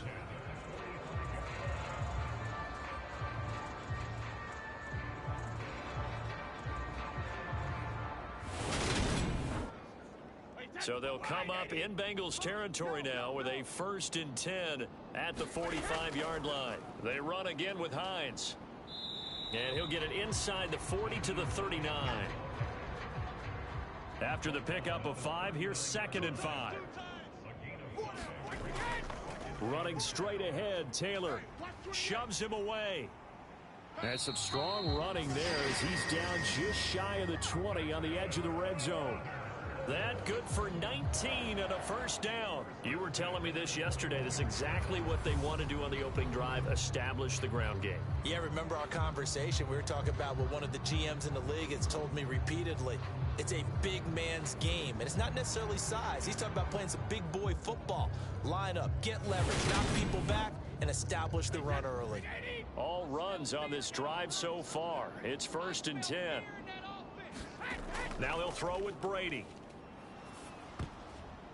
Oh, he was hit as he threw it there, and that one winds up incomplete. Brady's incompletion on 1st down leads to a 2nd and 10. Up the middle, here's Taylor. And he is met in his tracks behind the line of scrimmage. It'll go as a loss of a yard, so now they deal with 3rd and 11. And how about that, partner? That happened in a hurry. Sudden, explosive, gets into the backfield and spills the play. Yeah, he was AFC Defensive Player of the Week last week because of plays just like that.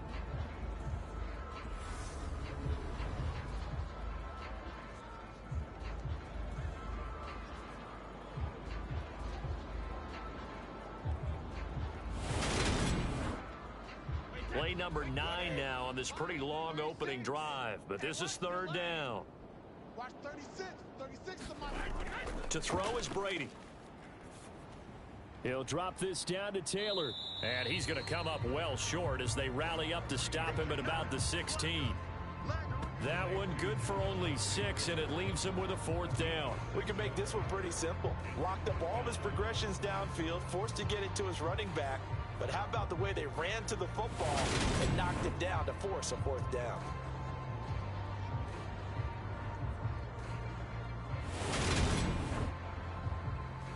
Frank Reich here on 4th down is ready to try for 3. A 33-yarder from the left hash. And his kick is right there. It's good.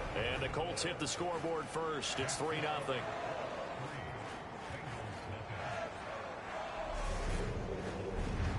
Even though they didn't zone, they have to be pretty pleased with how they moved the ball on the ground because we know that that was one of their big goals in this game. And that really goes through the entire offense because when you're running the ball effectively, just about everyone's involved. It's not just the guy carrying the football. It's everyone blocking for him, both inside and on the perimeter.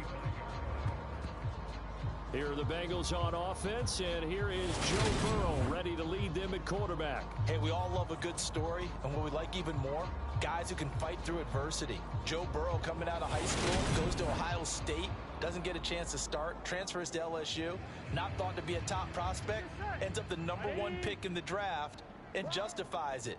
Tremendous play, excellent mobility, and leadership off the charts. Burrow's throw taken in here by Chase.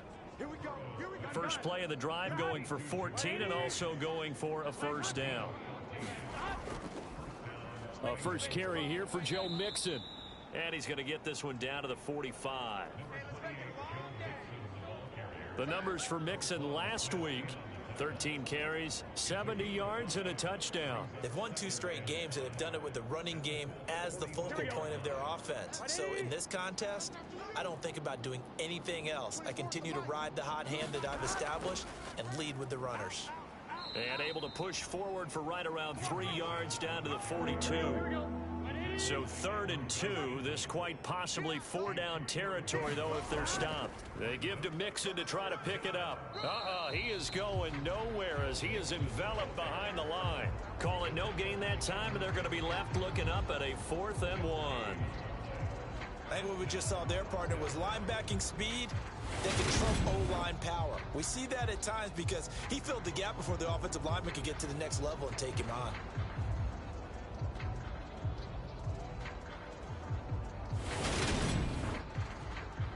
So now on comes the field goal unit, and wow, this is no ordinary try here.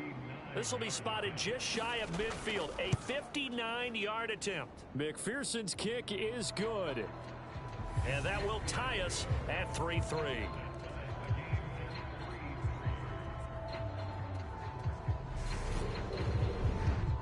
So a return of serve, so to speak, here on the second drive of our game as they respond to that opening field goal with 3 of their own. I like that. Go a little tennis on me, I know huh? you like to mix it up with like sports. That. They crack a forehand back out and they get a backhand. What was the serve? What was the return on? It was a backhand. I and like a that really one. good backhand. With some nice top spin on the whole little bit, thing. I love it. Almost a mirror image when you really get down to it. I thought that was pretty good stuff. Here comes Jonathan Taylor and his teammates. So officially now a 1,000-yard campaign for him, but I don't think he's going to take his foot off the gas pedal. Yeah, it's one of those thoughts, though, that creeps into your mind because there is a little mini celebration.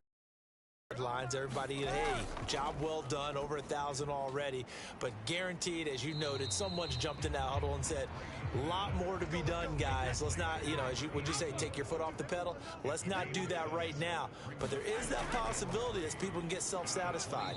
The greats do not. We'll find out what he's made of.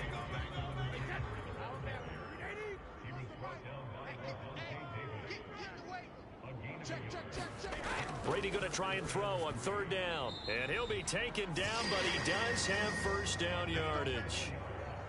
They're able to convert with a gain of 4.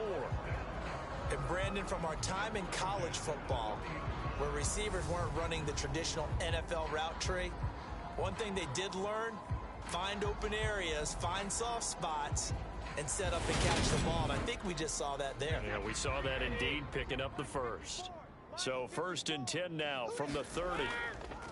Now a give to Taylor. Oh, what a move.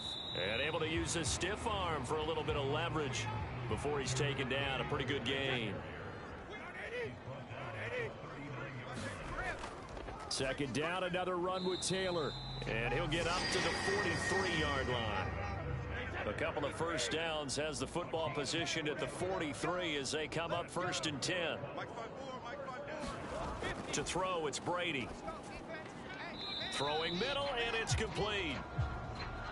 Short completion, just 4 yards, and that'll bring up 2nd down. We've seen quite a bit of the short passing game here early on first quarter, haven't we? We have, and I think it works a couple of ways for this team because, number one, you throw the short game until they stop it. And if they're not going to stop it, you keep throwing it, and occasionally you'll break a tackle and turn into a bigger gain.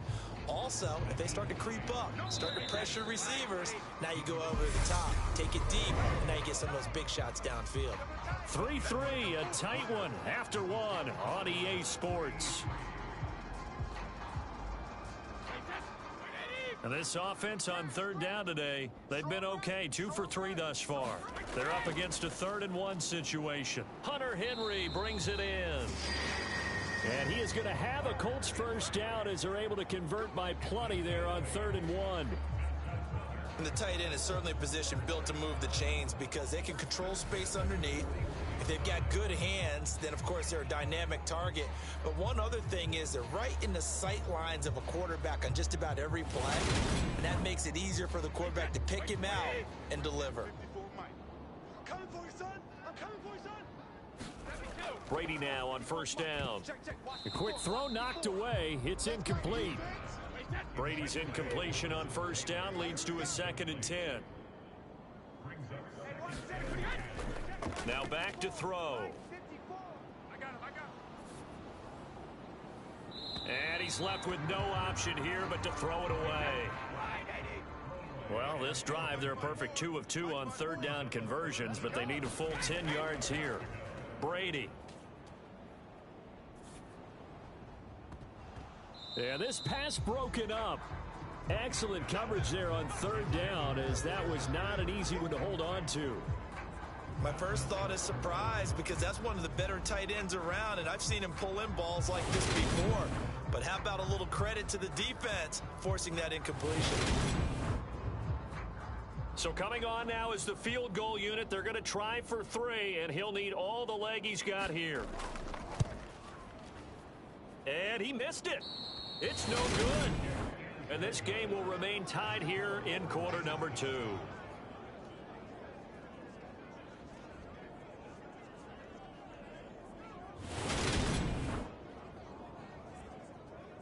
Cincinnati coming back onto the field here for their 2nd drive. And there, of course, was a lot of talk about this ball game coming into play. 2 division leaders in the AFC. Could this be a potential playoff preview down the line? Yeah, and I think when you're talking about the talk about this game coming into play, you're talking about me because I blew up your phone all week prior to this one. I was so excited about this game because to me, it's not out of the realm of possibility that these two teams see each other again down the road. I like this matchup. They match up very well against each other. They may want to go back to that one. First play of the drive, good for 15 and a first down. A lot of tight ends just use their size and their strength, try to occupy some space and kind of body people away and catch the football. But not this guy. He's a refined route runner. Makes me wonder if he took some dance classes in his background with his footwork.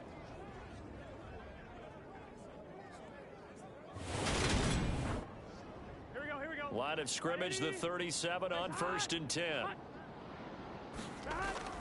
An option handoff here to Mixon. And a solid run down inside the 30. 9 yards is the pickup there, and they'll have a 2nd and 1. Here we go. Single, slot. Hey, you're on an island over there. Once again, they run with Mixon. And he'll go down here right around the 23-yard line. 6 yards to pick up, and that's a first down. Nice job there finding room to maneuver, and he worked his way into another first down. And look, they had great field position to start, but boy, they've done a nice job taking advantage of it. Now they're just hoping to cap it off. And they're going to get this down inside the 15.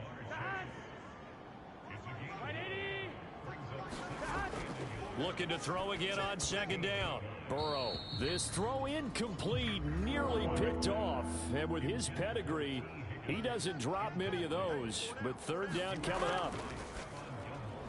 Looking left side, and he's got a man. That's Boyd. And the Bengals are going to have a first and goal coming up as they find a way to convert there on 3rd and 1. And that could be one of those turning point plays in a ball game. A field goal gets you the lead here, but they want to make a statement and get 6 points. And they're certainly going to get that opportunity as they get the conversion and set up 1st and goal.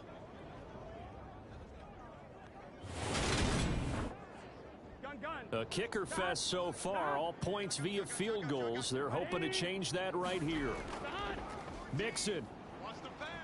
Able to get a couple here, but won't get across the plane as they stop him right around the 1. 2nd and goal from the 1. Mixon again. And he takes it into the end zone. Touchdown, Bengals. Joe Mixon, his 8th rushing touchdown on the year. And the Bengals have taken the lead. Everybody in the stadium knew what they were going to do right there, CD. 3 tight ends on the field, all that extra bulk, and they run it in. And you saw where that one went, right? You run it over your best blocker. I can just see the head coach right now. I want to run this one over the big boy. And they got it done.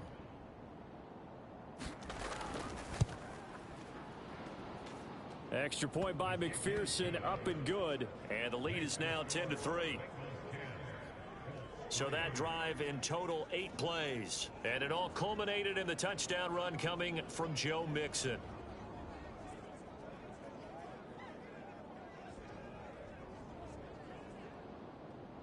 After the touchdown, McPherson on to kick this one away. Takes it at the 7. And he takes this near the 25. Just a little pass there. Call it the 26.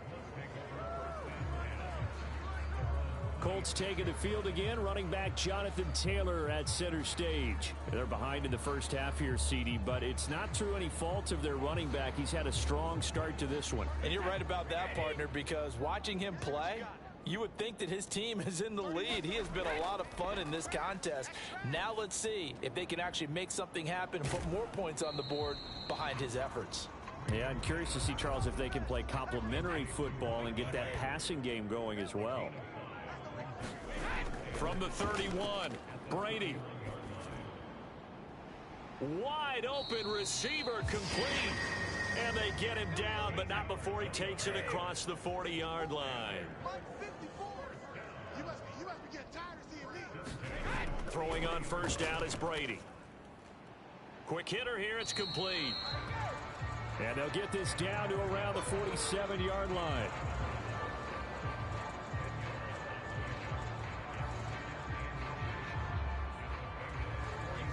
In need of only about the length of the football here on 2nd down. On the handoff, Taylor. And he'll be taken down at the 44-yard line. They'll get 3 as the drive continues. It's a first down. Now that's the way to do it. Hand it to someone with vision and good footwork and add a little bit of power, and you find a way to pick up first downs. Back to Taylor on first down. And he's going to be stopped at about the 37. 60 yards rushing for him as he has been tough to stop here in this first half. Well, no matter how they phrase it, staying on schedule, staying ahead of the sticks, whatever you want to call it, 7 yards on first down, that fits the bill. On 2nd down, it's Taylor. And this time not quite to the 30. It'll be down at the 31-yard line. This offense finding its legs now. Here's another 1st and 10. On play action, now Brady. And this one is incomplete. Brady's incompletion on first down leads to a 2nd and 10. Single receiver. They'll drop to throw. And that'll be incomplete. Took a pretty good shot as he tried to pull that one in. Couldn't hang on 3rd down. Now, right where this set of downs started, they need a full 10 here to pick up the first down and move the chains. I'm coming after you. I'm coming after you. And now a fumble. Brady loses the football.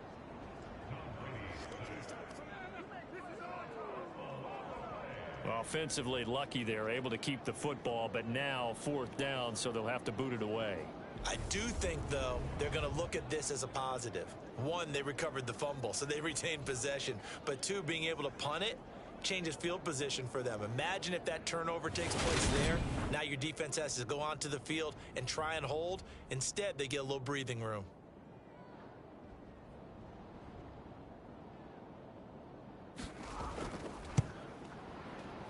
And this one will not get there. It's off to the left anyway. It's no good, and this will stay at a 7-point game.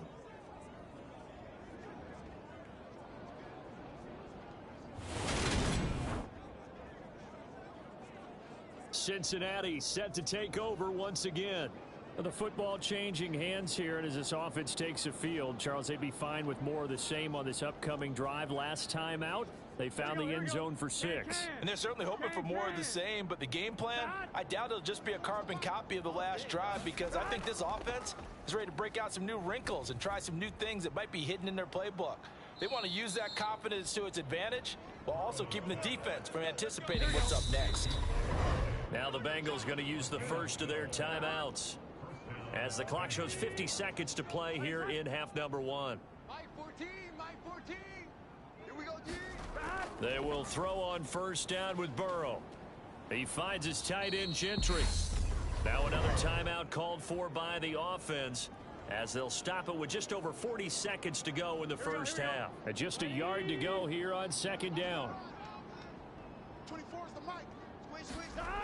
Now it's Burrow. Open man here is Gentry. Gotta go. And he's going to be taken down at the 28-yard line. Many different ways to create space, but on that play, he did it with that big, wide body of his. Didn't get a whole lot of yardage on the play, but it did what it was supposed to. Pick up a first down. Here we go. 180. Get that quarterback. On 1st and 10, Joe Burrow. Short pass caught by the tight end Gentry. And he's brought down inside the 20 at the 18-yard line.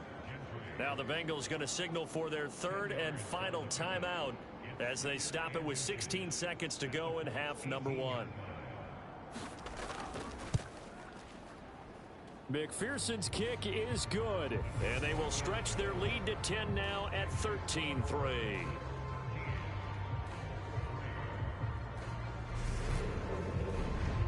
Still a little bit of time left here in the 2nd quarter, but they do get 3 before the half and expand that lead. And they have to be happy about that, and we haven't met a team yet that doesn't put an emphasis on trying to get points on the board in the last 2 minutes of a half. They'll be real excited to have those up on the board. The Colts come to the line ready to start their next drive. And with only 9 seconds remaining, and not much time, we'll see how they play this. And an anxious moment or two there, but they do get him down. Now whistles and a timeout with 3 seconds left in the first half. 31's the mic. 72. The final shot before half for Brady. Letting you know right now, you better. He's going to look downfield for Henry. And that is incomplete. He couldn't hold on through the contact. Brings up 2nd down. So we reach halftime here in a 10-point game as we send you down to Orlando, where Jonathan Coachman has our EA Sports halftime report. Coach. All right, Brandon, thanks very much. Things definitely getting interesting around the NFL as we begin the month of December. So let's get right to it.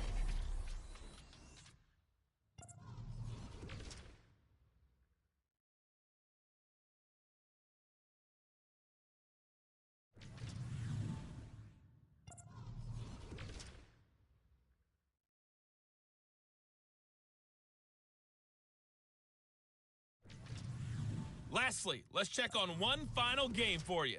And you can see they are scoreless as they play the second quarter. Meanwhile, in our game, it's been a back-and-forth first half. Who can put it together in the second half?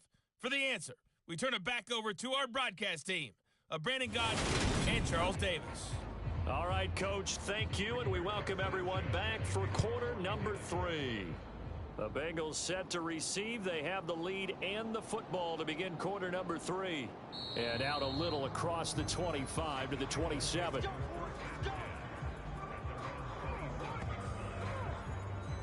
The Bengal offense now with a football first here to begin quarter number 3. Burrow and the Bengals with a 1st and 10 at their own 27. He'll throw from the gun. He'll drop this one down to Mixon. He'll be dropped at the 30. The first broken tackle was there but couldn't bust free. Now an option play on 2nd down. Looking for a seam but finding none. He'll get back to the line of scrimmage and that's it.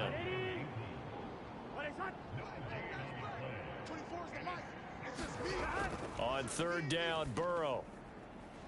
Looking middle, and that's complete. And he is going to have a Bengals 1st down as they're able to get the 3rd down conversion. We often hear the phrase sure-handed tight ends, and he certainly fits into that category. Plus, he's got a quarterback who knows to look his way when they need a big pickup. And on this play, he finds him for the 1st down.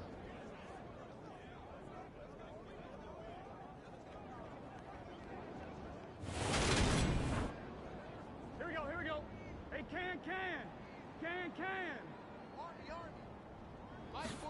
Burrow going to fake to Mixon and now look to throw. He'll find his running back, Joe Mixon. And a gain of 4 gets him right to the midfield stripe. That's a good job there by the corner. We do talk about this a lot, that a lot of corners see their job as simply covering receivers. Tackling isn't everyone's thing. But in this case, he came up quickly and made a nice, sure tackle. 2nd down, here's an option right. 4 yards there on the keeper, but still going to bring up a 3rd down. They'll come to the line, needing only 2 yards to gain the 1st here. 3rd and 2, now Burrow. And he'll be brought down by the Colts. The defense rising to the challenge and setting him back on the sack. They need to stop to get back into this game, and here's one right to start the 3rd quarter. Yeah, anytime you go into the lockers with that 2-3 score deficit, you're right. You need that stop, get the football back, and they've done just that. Series to series, play to play.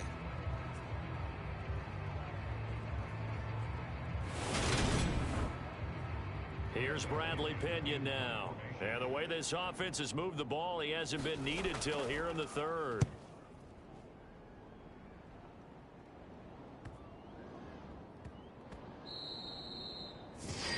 He was looking for the check-up bounce, didn't get it. That scoots all the way into the end zone now for a touchback. Here's the Colts now as they get ready for their first possession on offense of the 2nd half.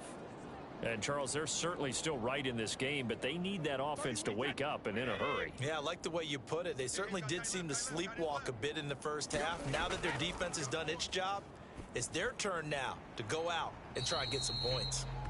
And he's going to get a solid gain of 9 before being brought down. 2nd and right at a yard.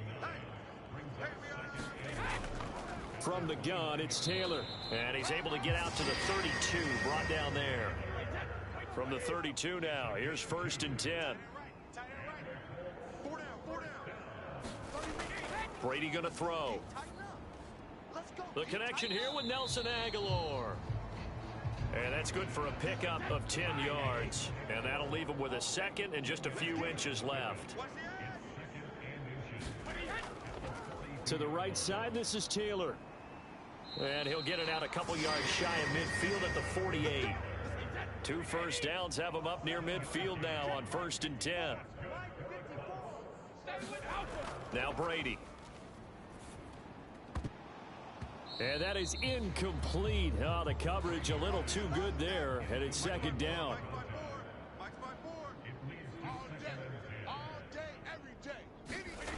To throw again on second down. Brady, and right side, Henry's got it. And he's got another first down as the tackle's going to be made at the Bengals' 41-yard line. Now Brady. Firing quickly here, and that's complete. It'll go down as a gain of 6, and it's second down. They give to Taylor out of the gun. Yeah, maybe a little over pursuit there as he's able to take this down to the 25-yard line. That'll be a pickup of 10 as they try to recover from this 10-point deficit. But they're getting ready to go to work now. Prime real estate after that last run. Found his spot and picked up nice yardage, didn't he? And now he's got him knocking on the door of the red zone. Still in search of their first touchdown of the game, but they're on the move. 1st and 10. Throwing now is Brady. That's into the hands of Donovan Peoples-Jones. And he'll be marked down right at the 20-yard line.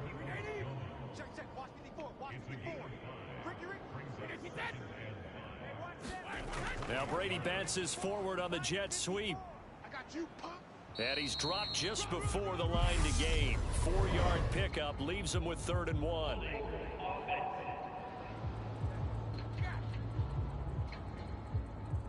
Now they face a 2nd and long following the holding penalty.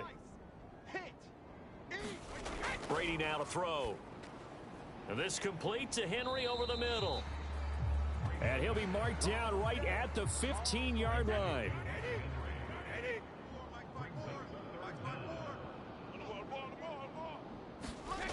From the gun on 3rd down, Brady. This will be caught just inside the 10. And the Colts are going to be set up with a 1st and goal as they get the conversion there on 3rd and inches. Well, they've had a great, impressive drive going here, and that pickup ensures the drive continues. And not only do you continue the drive, which is demoralizing for the guys on the defensive side of the ball right now, but you make your own defense happy. They're able to get a little more rest over on the sidelines while this one continues downfield.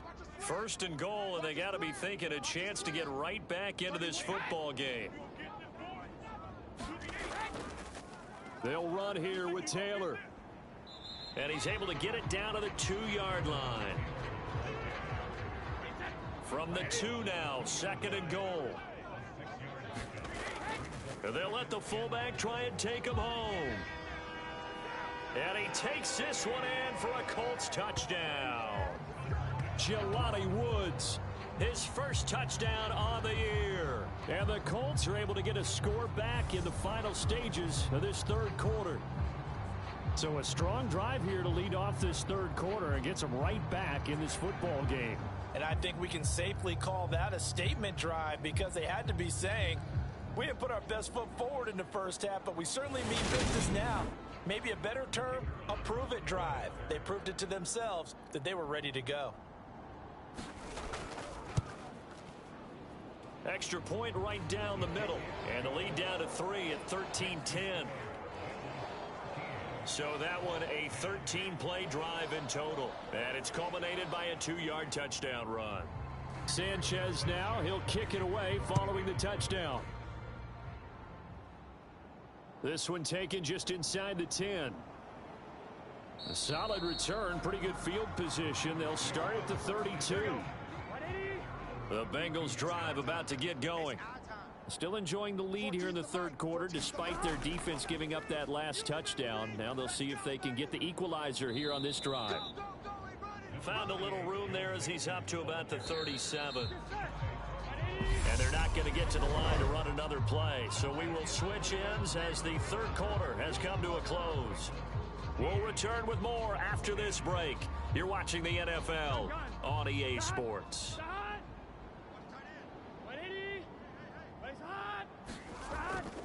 Back to Mixon on 2nd down. And he tried to bounce it outside, but they'll stop him behind the line. Call that a loss of a yard, and things get a little more difficult here, 3rd and 5. And the trend continues here in the 4th like it was in the 1st, 2nd, and 3rd. He's had nowhere to run. And you're probably thinking to yourself, why do they keep feeding him the football? Well, they trust him first and foremost. They do believe that over time he might actually pop one of these runs. But bottom line is he takes care of the ball well for them, so they'll keep handing it to him. Here we go. This offense so far on 3rd down, they've hit 2 for 4 thus far. This will be 3rd and 5. Now it's Burrow. The Colts are going to get him. Down he goes. Dio Odangbo drops him for a loss of 12, and it also brings up 4th down. Okay, I'm not sure you could actually draw up a better pass rush than that one right there. Nowhere to go outside. He had to keep backing up and backing up and backing up. Eventually dropped for a huge loss. Here's Bradley Pinion now as the drive goes backwards, so he's on to punt it away.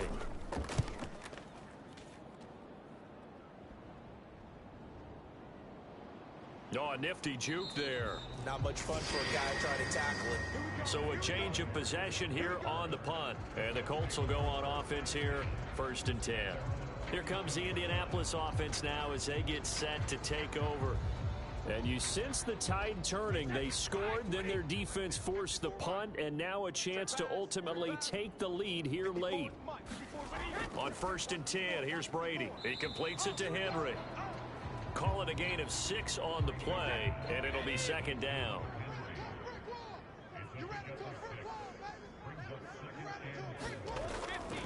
On the draw is Taylor. And he'll be brought down at the 48-yard line.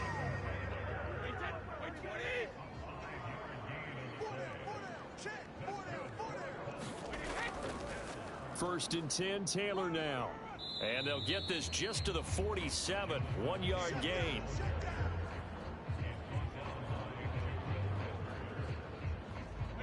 The run only got a yard. Here's 2nd and 9.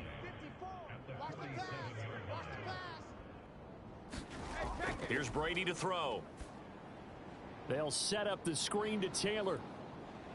And he'll be brought down inside the 40-yard line. He's had success running the football, and this is more or less an extension of that because they drop it off to him on the screen. And I'll bet he's thinking to himself, if I didn't have to slow up a bit here in traffic, I could have really made something out of that one.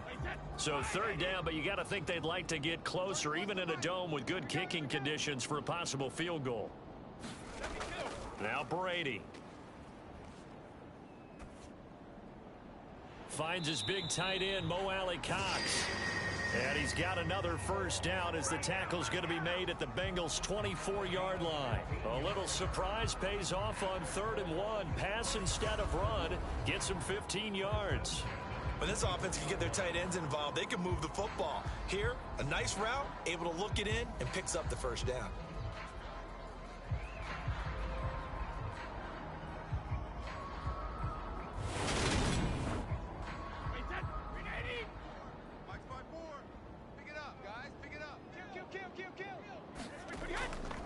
Now it's Hines.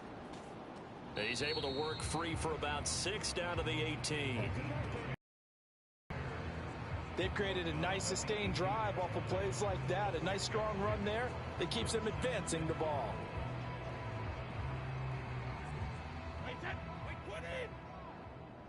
Everyone's got 4 down. On 2nd down, right back to Hines. And he'll take it from the 18 to the 15. A gain of 3. This will be play number 8 here on the drive. It's 3rd and a yard. Here's Brady.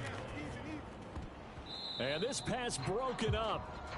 And the contact well timed there. And now 4th down. As his old brain remembers, when I see 5 wide receivers on the field as a defender, I know the ball's coming out hot.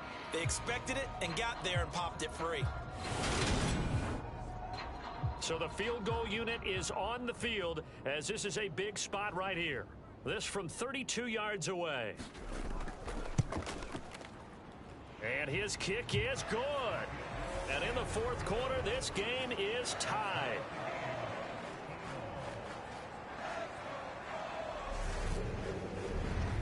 Well, you talk about clutch. That one was right down Broadway, and this game's all even here in the fourth. Yeah, he didn't leave any doubt, did he? Good snap, good hold, dead center. Almost like a big-time golfer in a major, firing at a pin from the fairway, trying to win the tournament going down the stretch.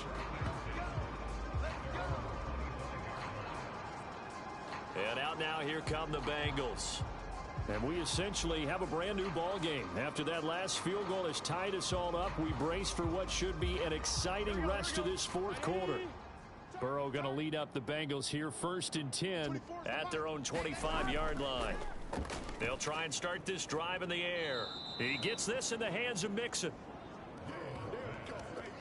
He'll be dropped after a gain of about 6 across the 30 to the 31. Just about every quarterback is trained to really look downfield first before you come back and make a nice, safe throw. And in this case, that's exactly what he did. Found his running back, let him create some space, and it turned out to be a nice play for the offense. And tackled down after a gain of 3. Leaves him with 1 yard to go on 3rd down. Here we go, 3rd and 1. Gut check time on both sides. Again, it's Mixon, and he's able to get the first before he's taken down at the 36. Yeah, they really needed to get something going, didn't they? They had punted on the last 2 possessions. The running game starting to come to the front for them, providing a nice pickup there to keep this drive going.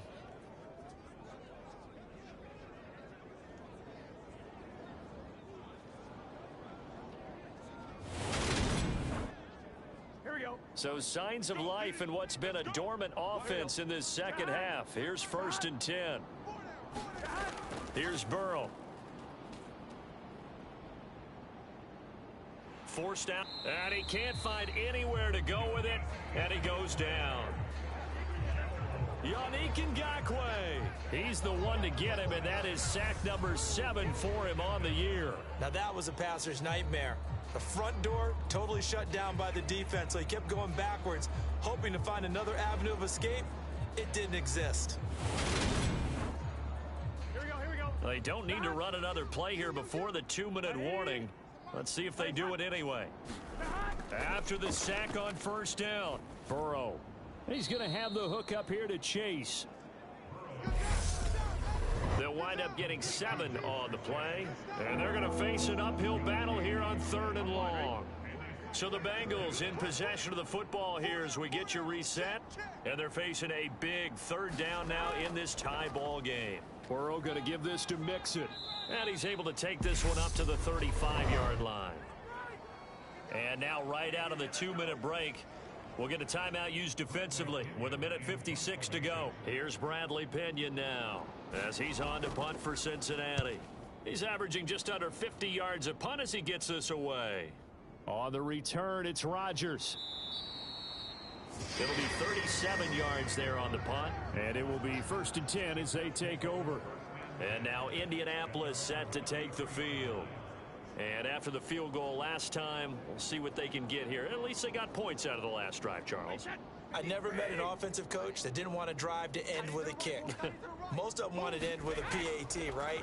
In this case, a field goal, they'll take it. Way better than the alternative, which is a punt. Yeah, but you met fan bases that wanted that, that weren't happy with that field goal. I haven't met a fan base yet that wants to drive to end with a kick, other than the extra point. That's it. And he'll be taken down, but not before they work this to the 45. Back-to-back good plays have them on the move on 1st down. Over the middle, complete. It's Henry. And they'll work this down inside the 30. Now the Bengals going to use the first of their timeouts as the clock will stop with 1:06 left to go in the game. He's coming. Double up. Up the middle, here's Taylor. Oh, and fine work there as he gets this thing down to the 11-yard line. Now a second timeout called for by the defense. That'll leave them with just 1 remaining in this 4th quarter of play. Again, it's Taylor. And he'll take this one inside the 10 down to the 8. Now the defense will burn their 3rd and final timeout. And as the two teams talk it over on their respective sidelines, we take a break. Come get some. Come get some. Come on here. Come get some. A give for Taylor running right side. And for one of the few times here today, this run's not going to go anywhere. Here's play number 7 on the drive. This is 3rd and 7. Running straight ahead, Taylor. And he'll be tackled after a gain of 4. Still 3 yards short. 4th down. Some of the most unselfish players on any football team, defensive tackles, because we ask them to just eat up blocks and allow other people to make tackles. But when he can make a play himself, as we just saw there, that's a big day. Well, that second half, Charles, a little bit different from the first. Not only did we have the lead change after intermission, but they were able to pitch the shutout in the second half and get an impressive victory. And what's the old expression? That's not quite how I saw it playing out in my head. You know they didn't expect this at all. As you mentioned, went into the half with the lead. Losing the game is one thing. Getting shut out in the second half?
Tonight, from Lincoln Financial Field in Philadelphia, it's time for Monday Night Football on EA Sports.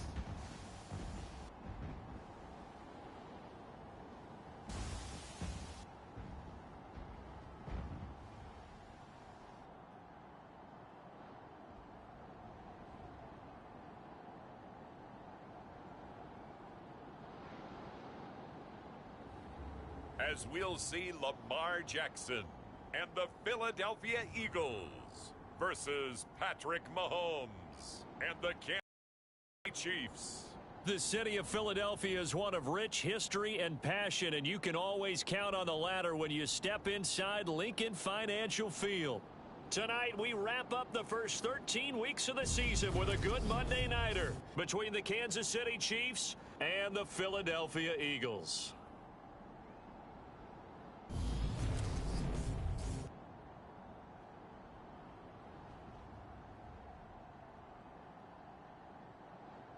With Charles Davis, as always, I'm Brandon Gaudin. Charles, you talk about storylines in this one. I think it begins and ends with our 2 quarterbacks, certainly 2 of the best in the business. And nowadays, I don't think you can get by for long periods of time.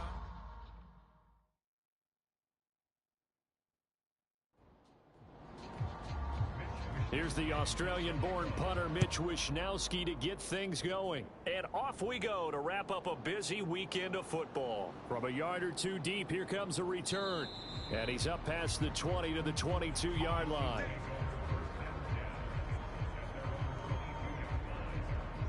The KC offense set to go, led as always by the gunslinger, a former MVP in this league. It's Patrick Mahomes. Would you say that last week's performance by him, workmanlike in terms of numbers? 1 touchdown, 1 pick, but obviously a loss. Yeah, that's the bottom line for him. All he cares about is how do we find a way to win the game. Maybe leans on a few other parts of the offense, and hopefully springs a receiver or 2 free. They'll start on the ground. It's Derrick Henry. And he'll power ahead, but only for about 3 yards. 2nd down coming up. The numbers on the ground for Henry last week. 17 carries, 90 yards. They've lost a bunch of games in a row now. They've got to start thinking a little bit differently, maybe a little bit outside of the box. Find other ways to move the football. I don't know if you're going to do it through the air or maybe change up how you establish your run game. Mahomes' throw going into the hands of Williams. And they get him down, but not before he takes it across the 40-yard line. Catch number 40 for him on the year. It's a first down.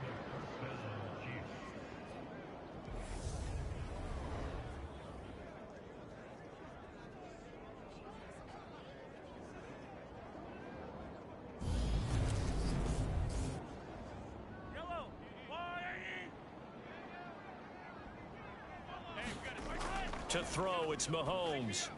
Finding Williams once more, complete. And they'll get him down on the other side of midfield. And he's already got 2 catches on the opening drive. They know he's going to be a handful. And sometimes you game plan for that offensively. You want to make sure that guy touches the ball, and sometimes it just happens naturally. And then you change your game plan. When he has the hot hand, you keep going back to him because he's running routes with confidence as the game goes on. And he'll be brought down on the other side of midfield at the 43. Here we go, D, get off the field. A first down carry for Henry.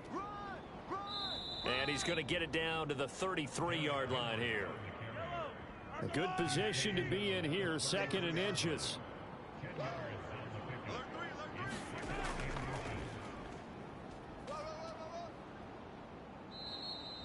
7 yards there and a first down.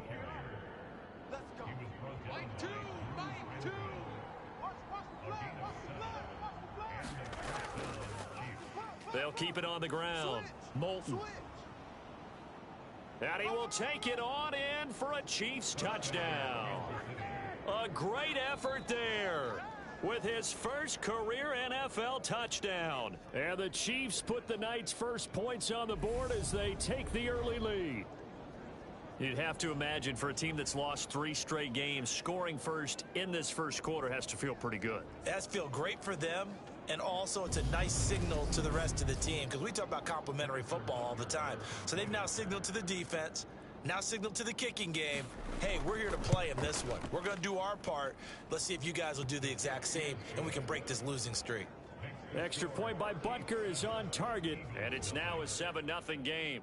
Now after the touchdown, here's Butker on to kick it away. This one fielded at the 5. And a nice return sets him up pretty good here right at the 30-yard line. So now here comes the Eagles offense as they get ready to take over. They'll be led out by the final pick of the first round in 2018 out of Louisville. It's Lamar Jackson. Okay, I thought there was something to build on in last week's game by his performance. I thought he played fairly well overall. The numbers won't knock your socks off. 2 touchdown passes and an interception. The bottom line, though, they lost. Yeah. How does he eliminate that 1 interception, continue to take care of the ball, and maybe increase the number of times he puts the ball in the end zone with a receiver? Officially, it's a 1-yard loss. That's going to bring up 2nd and 11. Partner, one thing I was lousy at growing up, track and field, I could never anticipate the start before a race, but how about that backer? He figured it out, jumped the count, and turned it into a really nice play for his defense.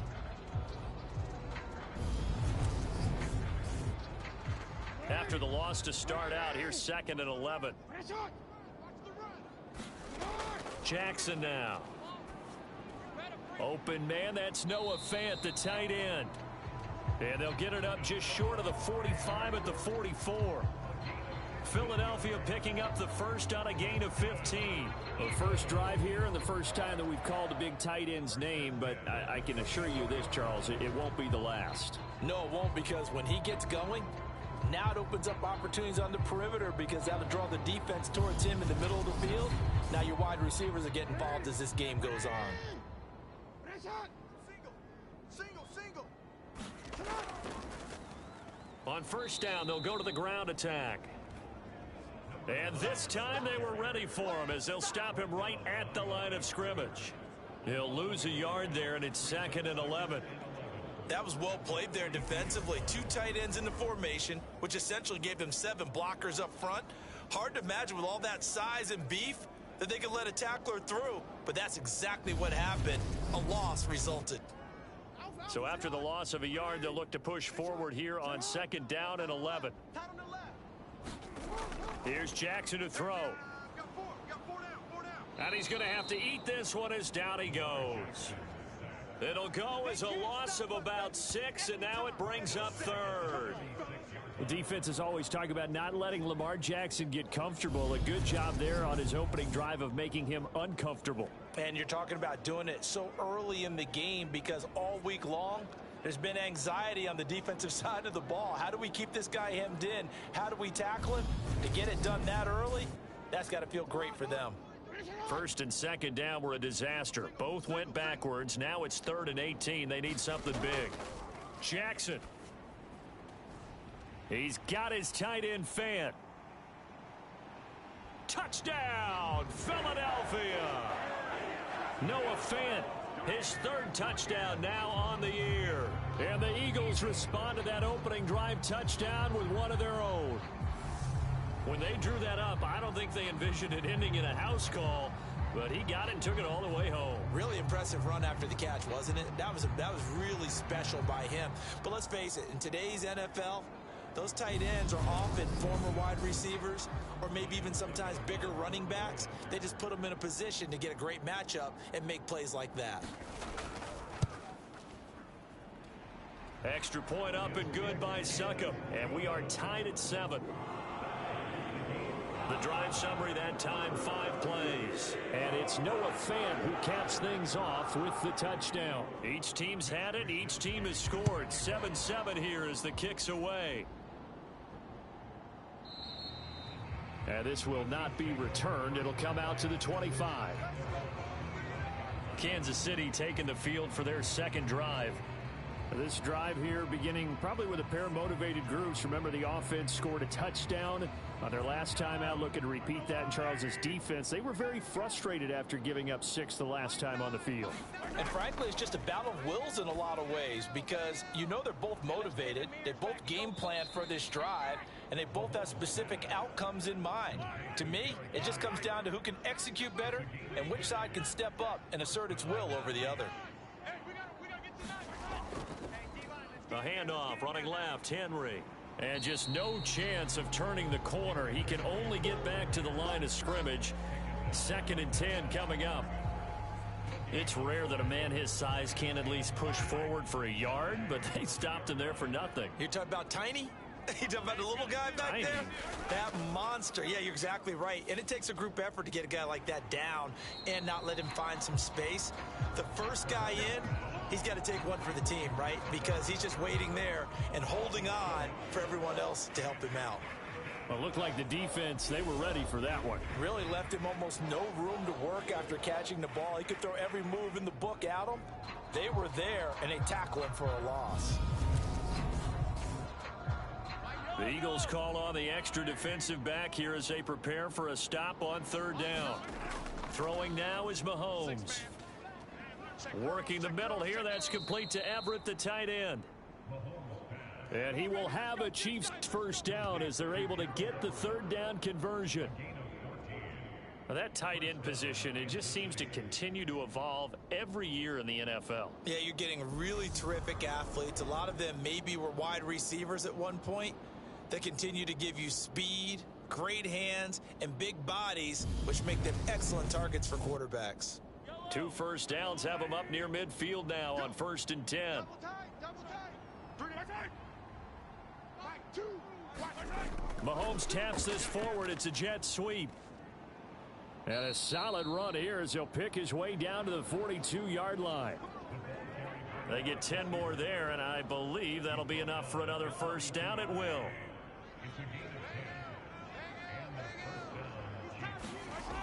Mahomes now to throw. He'll find Everett there, complete. And they're going to get this down to about the 37. Here's 2nd and 5 now from the 37. Here's Mahomes to throw. A quick throw knocked away and incomplete. And on 3rd and 5, this will be the 8th play of the drive. Now here's Mahomes. Trying to fit it into Moore, but it's intercepted.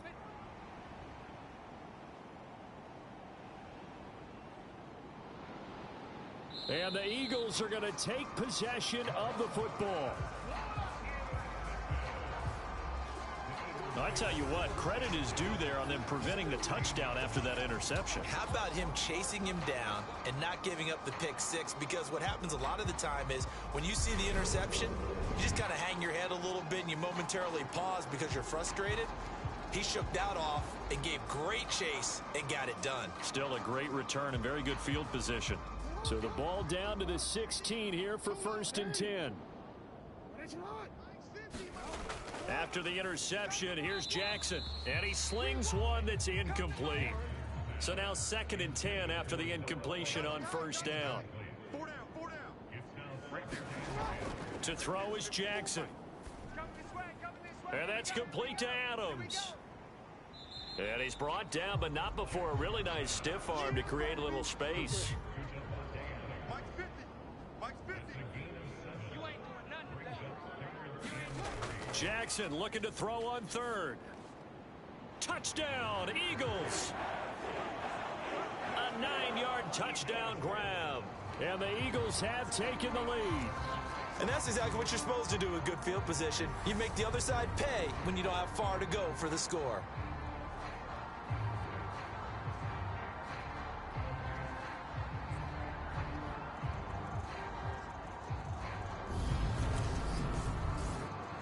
Succop for the extra point.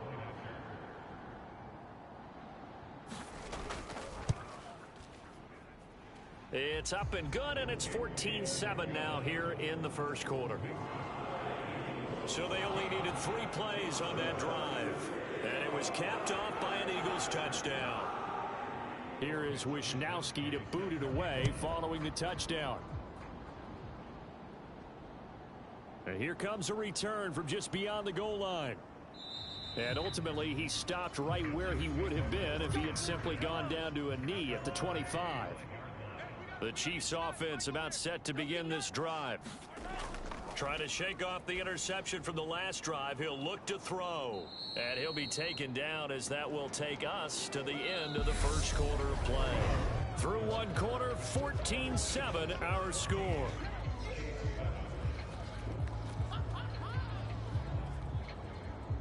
A good gain on 1st has him set up with 2nd and just a couple of inches now from the 29. Hey, we got a seal. Inside handoff, Henry. And he'll be brought down shy of the 40 at the 38-yard line. So here's a 1st and 10 at the 38. Let's go. Let's do it. Mike 2. Mike 2. Again, it's Henry. To about the 40-yard line. Oh, that's a real nice job there by the defensive front. They just engaged and held their ground. But how about the guy who made the play? We often talk about whether they take a good first step or not. Many times you just don't take any step. Just get your feet moving, get your body going, and then once he made the read, he was able to make the play. Meanwhile, Mahomes' throw taken in by Valdez-Scantling. So they'll get 8 out of that completion. And that'll bring up what looks to be a 3rd and inches. Can't be more than a half a foot. I always laugh when people say, what's the toughest route to defend? And I'm like, any of them, especially if it's a good receiver. That makes things very difficult. But when you're running a drag route, something short, shallow, going through defenders, using guys almost as screens in order to get open, that makes things tough for guys trying to get to the football. No gain on the play there. A nice job defensively. And it likely forces a punt situation on 4th. I apologize in advance, partner, but the beefeaters on the interior of this D-line, you just know they were licking their chops on 3rd and short. And yes, they were rewarded with a tasty dish, stuffing that one short of a 1st down. On 4th down, on is the punter, Colby Wadman. He'll get off a fairly short kick here as this is toward the sideline. And this will carry out of bounds. Where are they going to spot it now? At about the 18-yard line, it looks like. Here's the Philadelphia offensive unit now as they head out to take over possession.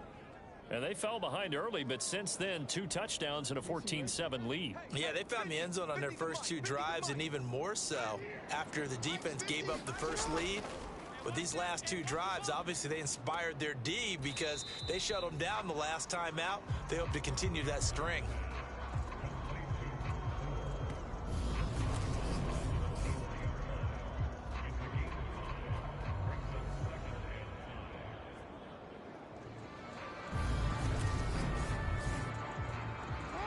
Work 5 now. Here's Jackson. He rifles one that's intercepted. Trent McDuffie with a pick. And he will take this one home. It's a touchdown. So this defense, they get their first interception of the game, and since they were in plus territory, didn't have too terribly far to go, but they take it all the way into the end zone. And you intercepted in that close, you're automatically picking 6 points the other way. But what I like most about it was how the defense rallied, got up on their blocks, and didn't commit any penalties as well. Butker now to add the extra point.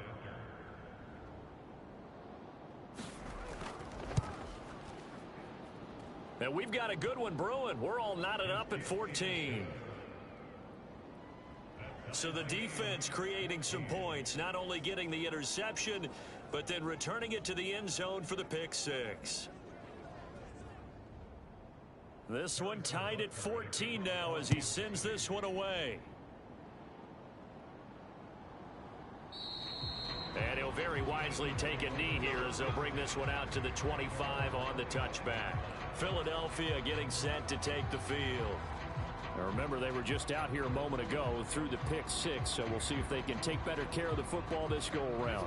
Yeah, and sometimes, partner, I think it's almost better that you just throw the pick six and you come right back out on the field. You're not over on the sidelines dwelling for it for very long. You're not hearing everyone say, oh, hey, you'll get them next time. Hey, don't worry about it. All that stuff just goes right out the window. You're right back out on the field with a chance to atone. Well, any lane that might have been open there was closed pretty quickly, and that was because the defensive front, they won that battle at the point of attack at the line of scrimmage. They used great leverage, held their spot, and stacked him up. And nothing doing. He's immediately taken down at the line of scrimmage.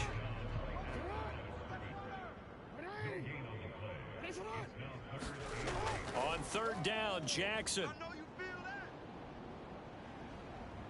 And he will slide to a stop. He does have the first down. The third down conversion is successful. Give him 12 yards that time. Certainly not a positive sign if you're the D coordinator and you see your guys give up that space so early in the game. Third down, that's when the clamps are supposed to come out, but his ability to create things with his legs makes things difficult.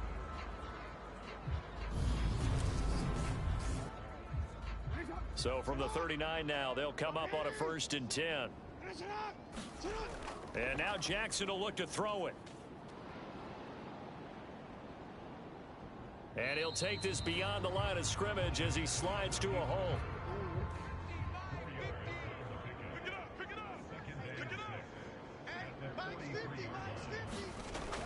To throw again on second down. Jackson. So the completion good for 6 yards. And that's going to make it third down and less than a yard. Play action. It's Jackson rolling to his left. And he will slide to a stop. He does have the first down. The drive stays alive. A third down gain of 8. Evident there that he learned his lesson from the last drive. No way he was going to force a throw that time. When nothing broke open, kept it, and ended up running for a first down himself.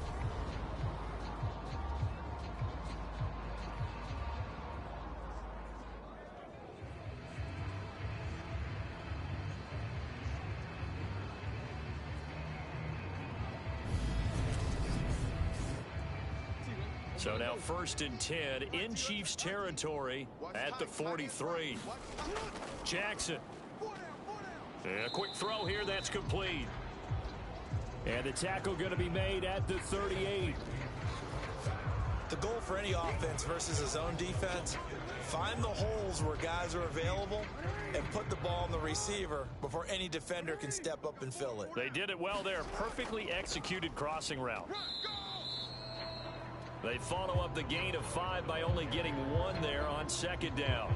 He may be a bit undersized compared to the modern-day NFL defensive tackle, but what he lacks in size, he definitely makes up for in his ability to make tackles in the run game as well. This offense has converted 2 third downs on this drive already. This is 3rd and 4. Here we go. Throwing is Jackson. And this pass broken up. Excellent coverage there on 3rd down, as that was not an easy one to hold on to. From a defensive perspective, they had exactly what you want anytime they want to throw the football. There was pressure on the quarterback. They were getting after him, and they tightened down on the receivers and forced the incompletion.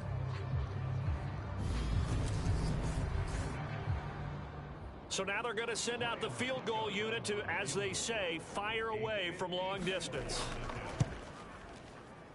And his kick is good. Oh, he just did tuck it into the bottom of that left corner. And they take a 17-14 lead. Well, in a close game like this, obviously you want the touchdown, but certainly they will take the 3. And they'll be okay with that, but let's throw a little credit to the defense as well. And I'm just glad this doesn't come down to a debate, right? Which side won, partner? Because the defense, hey, we didn't give up a touchdown. The offense, hey, we put 3 on the board. Either way you look at it, I think both sides gained something out of that drive. And now this offense comes back out onto the field as we eke closer and closer to intermission. Charles, remember last time out they punted. They would love to get points here, especially if this is going to be their final possession of the first half. Yeah, and this is what close games feel like, because the pressure is on both sides, but sometimes the pressure is a little bit higher on the team with the slight edge because they're trying to hold on to that, trying to increase it. Let's see how this one continues. 2 minutes remaining in this first half of football.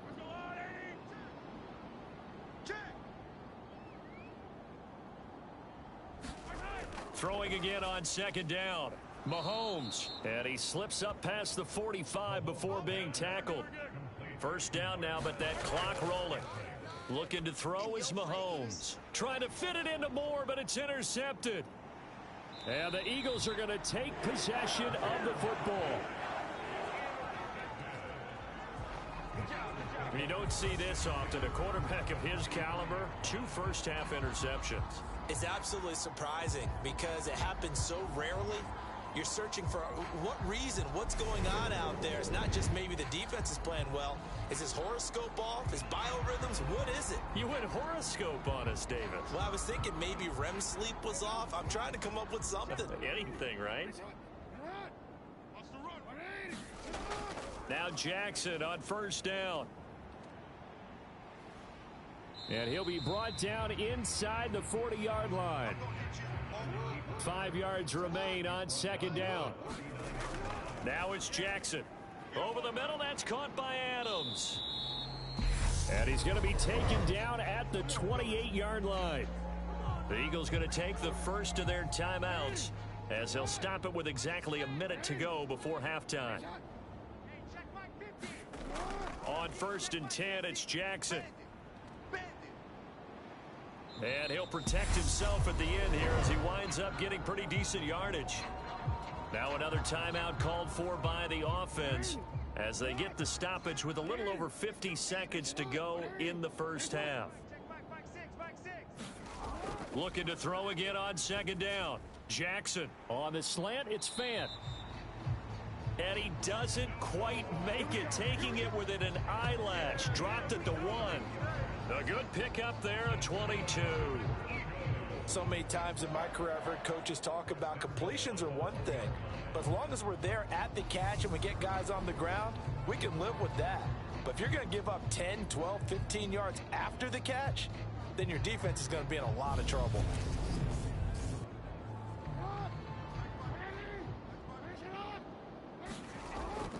They hand off to their big tight end. And he's in for an Eagles touchdown. Eric Ebron. His first rushing touchdown on the year. And the Eagles will extend their lead in the final minute of the half. Partner, to me, that touchdown had something that was kind of rooted in that group seeing the future. And what I mean by that is they had a plan. Let's find a way to score right here before the half. And that'll give us momentum going into the second half. Give us that cushion that we're looking for. They got that accomplished, scoring right before the half ended. Extra point put through by Succop, and his guys will take a 10-point lead.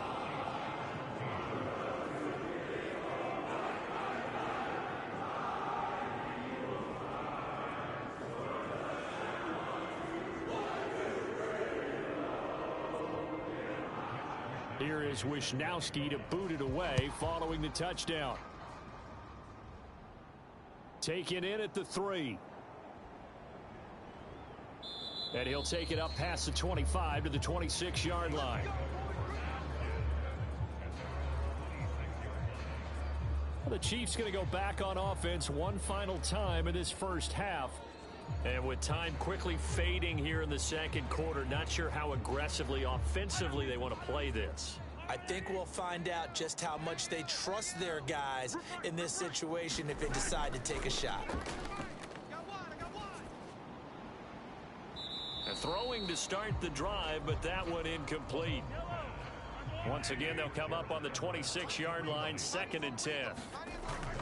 Now Mahomes. This will go to Henry out wide.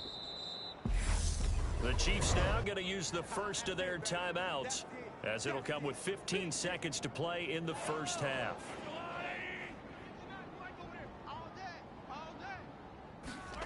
Mahomes going to throw.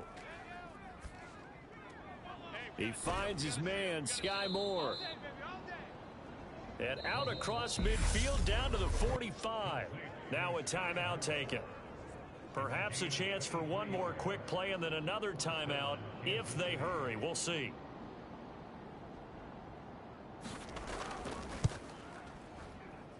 And I don't think this has the carry. It does not. It's no good. And they will not cut into that 10-point lead.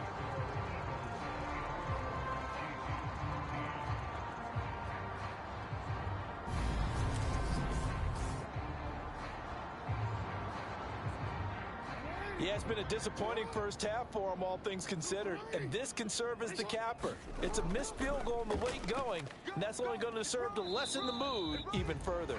And he's going to be taken down here, as that will lead us to the end of the first half of play. So we've come to halftime here in Philly with the Eagles on top. As we'll send you down the coast now to Orlando, that's where we find Jonathan Coachman, ready with our EA Sports Halftime Report. Coach. All right, Brandon, thanks very much. We'll get back to you and Charles in a minute. But first, time to give the folks at home a look at what's going on around the NFL. We'll begin out in the windy city of Chicago, and they are seconds away from halftime, all tied in that one.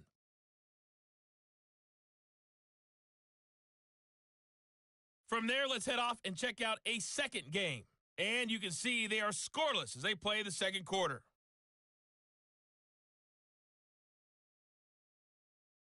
Lastly, let's check on one final game for you. And you can see they are scoreless as they play the second quarter.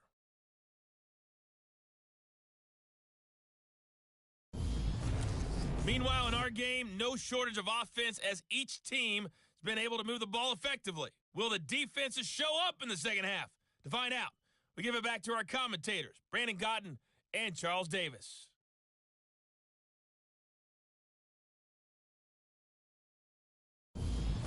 All right, Coach, thanks very much. Fine work as always as we welcome you back for quarter number 3. So the Eagles with the lead, and they're going to get this football first as the third quarter gets underway. And he's up across the 25 and down at the 28.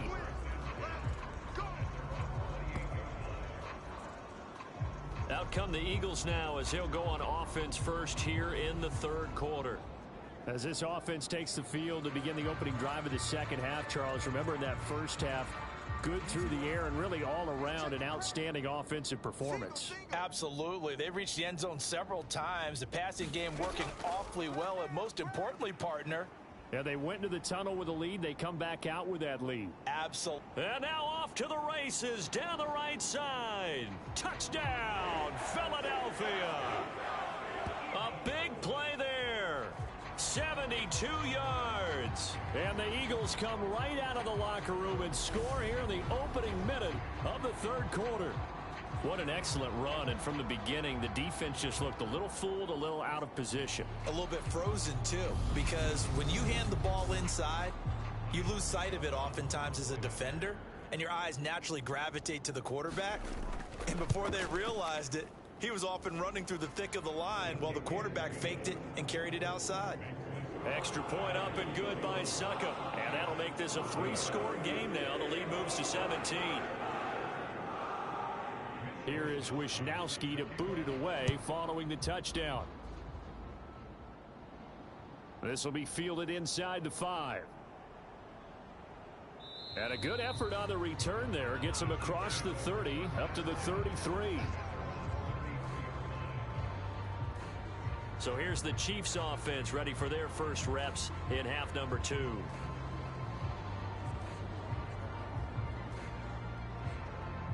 Mahomes will lead the Chiefs up 1st and 10 at the 33-yard line. He'll start with a give to Henry. And they're able to swarm him behind the line, and his rough night continues. 2 yards the loss, 2nd and 12. I think it's pretty evident we can say what a difference a week makes. Last week, he ran pretty much wild, didn't he? Did pretty much what he wanted to do. But this one, they stopped him cold. That, to me, that's good scouting and even better execution. Yeah, and they stopped him behind the line right there. They obviously watched the tape a few times and made some adjustments. First play of the drive goes the wrong way. Here's 2nd and 12. They'll look to throw here. A quick throw there going to be batted away and incomplete. This offense in desperate need of a conversion as they come up on 3rd down. From the shotgun, he'll look to throw. Flushed out right. And he can't find a receiver, and he's brought down. It'll be a sack and a loss of 3, but more importantly, it brings up 4th down. I think we've seen this before. Someone's down 3 scores. That situation there, it's just going to add to their growing frustrations, don't you think? Yeah, a bad number 3 right now. 3-score game, 3rd quarter, 3 and out, not what they wanted. And you can tell on the sideline, those faces are getting a little bit longer as this one goes. Here's the Chiefs punter now, as he'll kick it away for the 2nd time. And he'll get this away into the icy winter air. So possession goes over here on the punt. And it will be Eagles football, 1st and 10. Now Philadelphia ready to get going on offense again. Well, partner, you know, coaches always say that every play is designed to score a touchdown. Sometimes that's not really true, but last drive, that was the case. One play to get into the end zone, and now they'll try to duplicate that success here. And it's rare for those moments to happen. He's got a man, complete. And he'll take this to the other side of midfield before going out of bounds. That one goes for 30 yards. I'm seeing a lot of guys shaking their heads on defense right now, particularly in the secondary. And when you see that going on, that is never a good sign. But it's understandable. They've been shredded so far. Now the red challenge flag makes an appearance as Andy Reid wants a second opinion. Did he keep those feet in bounds? That's the question they've got to decide. And I got to say, watching it in real time, it was awfully close. Yeah, it certainly looked like a heck of a catch because he didn't appear to bobble it, which could complicate things. But even with the benefit of replay, that's pretty tight. Well, here's the call. Keep playing hard. So the challenge there does not go their way. This will indeed remain a completed pass. On 1st down, they'll go to the ground attack. And he'll take this ahead for about 4. 2nd down coming up. Following the pickup of 4, here's 2nd and 6. Now Jackson. He's got his big tight end, Fant. And he'll be brought down at the 27. This offensive game plan has just been sensational. I mean, when you think about all the different ways they've gotten their receivers open so far, it's really been impressive. Scheme, design, execution.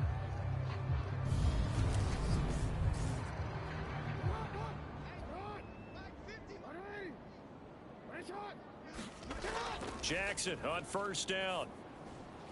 And that one drops down, incomplete. Good coverage there, forced the ball free, and it's 2nd down. Hey, we got 4. We got 4 this On 2nd down, they'll run it here. And certainly some style points there on the spin. Not a whole lot thereafter, but still a pretty good gain. 94 yards for him on the ground now. He has been a tough man to bring down all night. Right there. 54. Right there. 54, Mike. And they'll give him another shot here on the ground. And he will be brought down at about the 6-yard line. They're able to convert on third down, and that sets up a 1st and goal. Well, you certainly have to give a little credit here because they're playing this game now at their pace. This is ball control football, sustained runs, taking their time, and making it work.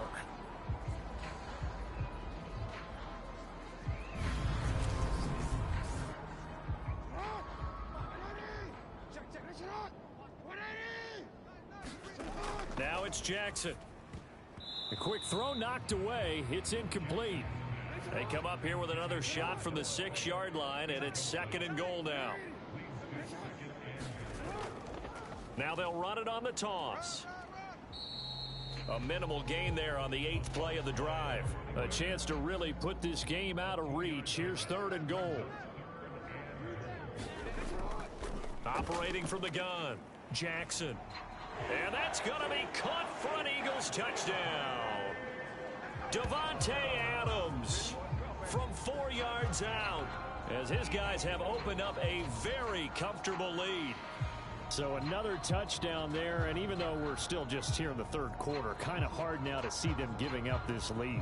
And this is just an offense that's imposing its will right now. You name it, they're able to do it. If you're the play caller, whatever you want to select is there. You want to run it, you want to throw it, pick a play, any play.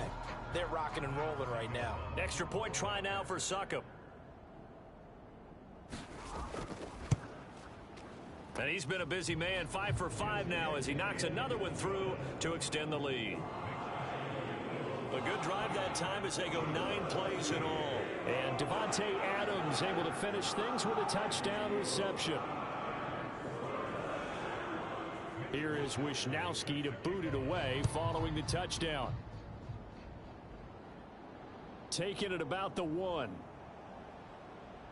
And he won't quite make it to the 25.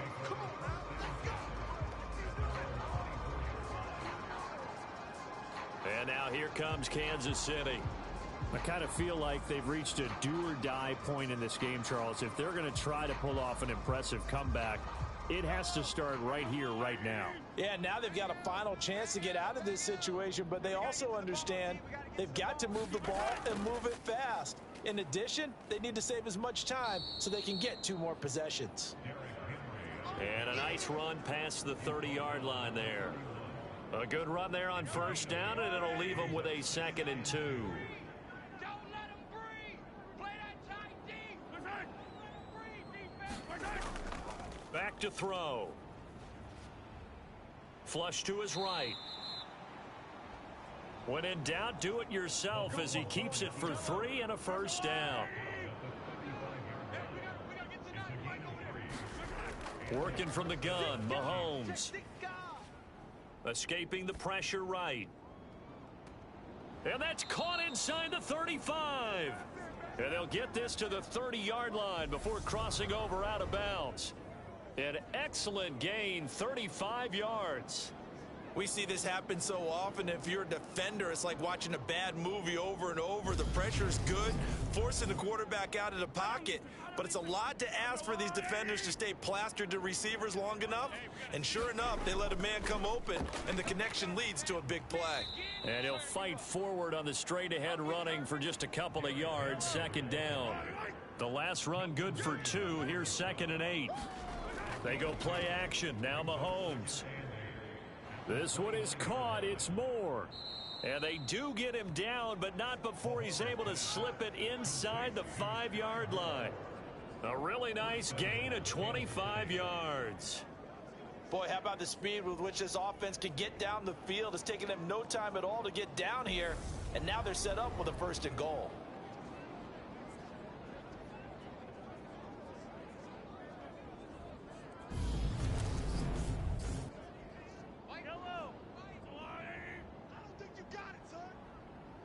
Choose the mic. Henry. That gets him 3 yards closer here as it brings up 2nd and goal. This is a critical sequence here for this offense. Things really haven't gone their way so far. This could be their chance to get back into it, but they've got to find a way to punch this ball in. They'll give him And he takes this into the end zone for a Chiefs touchdown. Derrick Henry. A touchdown run there from a yard out. And the Chiefs are able to make some inroads here to that deficit. Offensive line coaches always tell their guys, if we score touchdowns, that means we got to the end zone first. That's exactly what those blockers did, clearing the way for their back.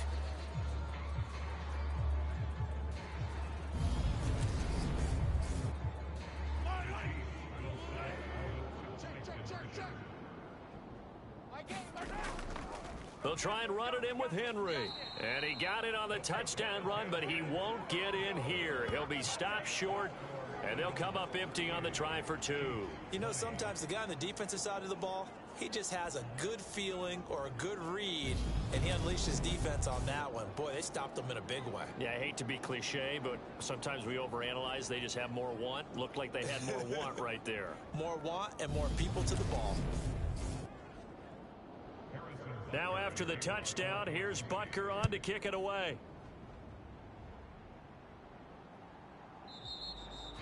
No run back here, down to a knee, and this drive will start at the 25.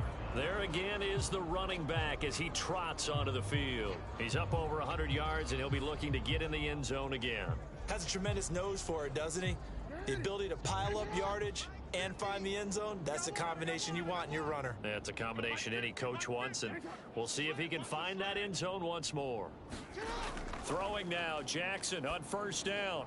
That's caught over the middle by Fant. And he'll be taken down, but not before they work it across midfield. That'll wind up a gain of 27 on the catch and run. That is catch number 300 now for his NFL career.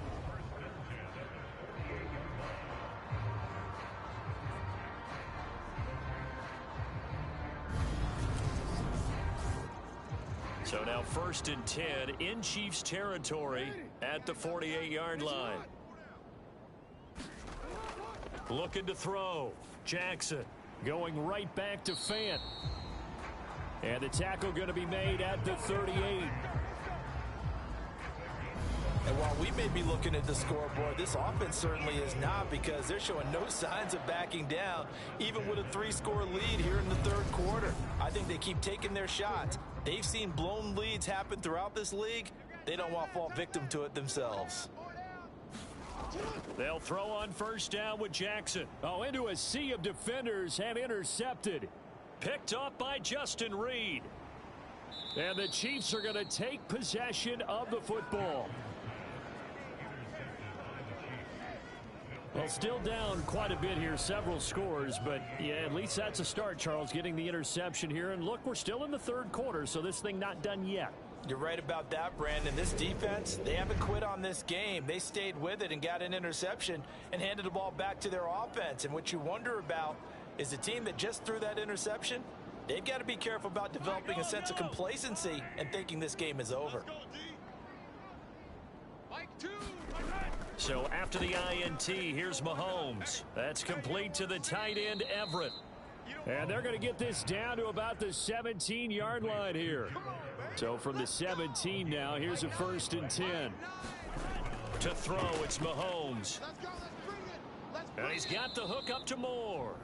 And he'll be marked down right at the 15-yard line. Only able to gain a couple there, and it'll be 2nd down.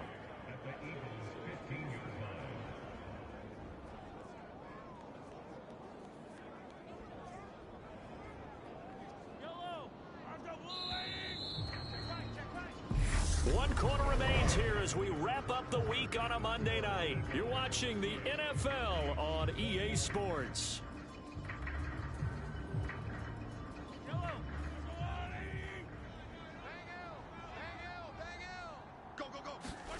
To throw again on 2nd down. Mahomes. This is caught. Touchdown. Marquez Valdez-Scantling. A 15-yard touchdown grab. And the Chiefs have got it back to a 2-score game here in the 4th. Well executed there offensively. Defense looked a little confused, but he found his receiver, and that one good for 6 points. And the payoff we just saw there, tells us how many times they ran this play in practice over the past few weeks, because they executed that flawlessly right here on game day when the situation arose. Extra point by Butker is on target, and that'll make this now an 11-point deficit. Scoring summary, 3-play drive, and it's capped off with a Kansas City touchdown.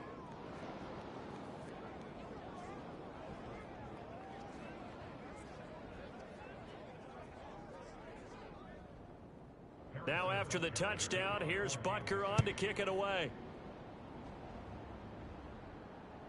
From a couple yards deep, he'll bring it out of the end zone. And they'll get him down right around the 25, actually the 26 officially, so a net gain of 1 there. Here's the Philadelphia offensive unit now as they head out to take over possession. Well, don't look now, but they've got a little bit of a battle on their hands again. Back to a 2-score game. The interception that led to a touchdown. You'd have to think they're a little more careful here if they do indeed try to throw the football. Yeah, and I was a little surprised by the last throw. You know, that type of throw in this type of a game, I'm going to be very careful about it. Maybe the only throw you make is maybe a toss to your halfback or something like that. Otherwise, take care of the thing and finish this bad boy off. It certainly didn't appear that that's where he wanted to go with the ball initially, so he tried to get something out of it by dumping it off to his running back unsuccessfully. Once again, they'll come up on the 26-yard line, 2nd and 10. Jackson now. Going to throw right side here, complete. 9 yards, and that leaves him just short, so it'll be 3rd and less than a yard.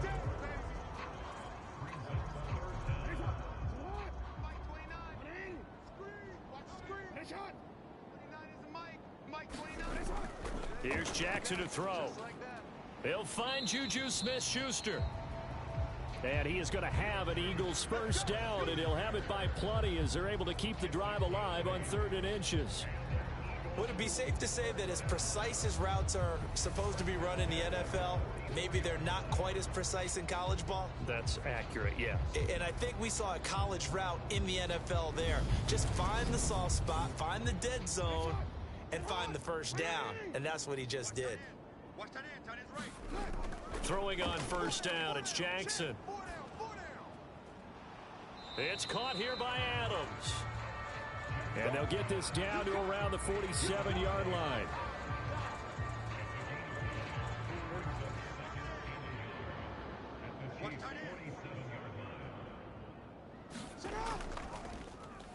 From the gun, they'll try to run it.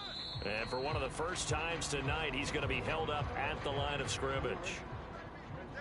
The offense on 3rd down tonight, they've been outstanding. 7 first downs and 8 tries. They're looking at 3rd in the nose of the football. And he'll be taken down at the 44-yard line. They only get 2 there, but on 3rd and 1, that's all they needed to keep the drive alive. Brandon, this can be so demoralizing for a defense. They've had 2 opportunities to get off the field. They haven't gotten it done. So now your coordinator, he's going to call every blitz that he has, any type of exotic, something that they haven't seen before. And he's also telling the defensive lineman, don't worry about holding people up. Just get in gaps and try to make a big play. And not only not getting off the field on 2 opportunities, clock continuing to run. Jackson. This is the tight end Fan. And he'll be hauled down at about the 30-yard line.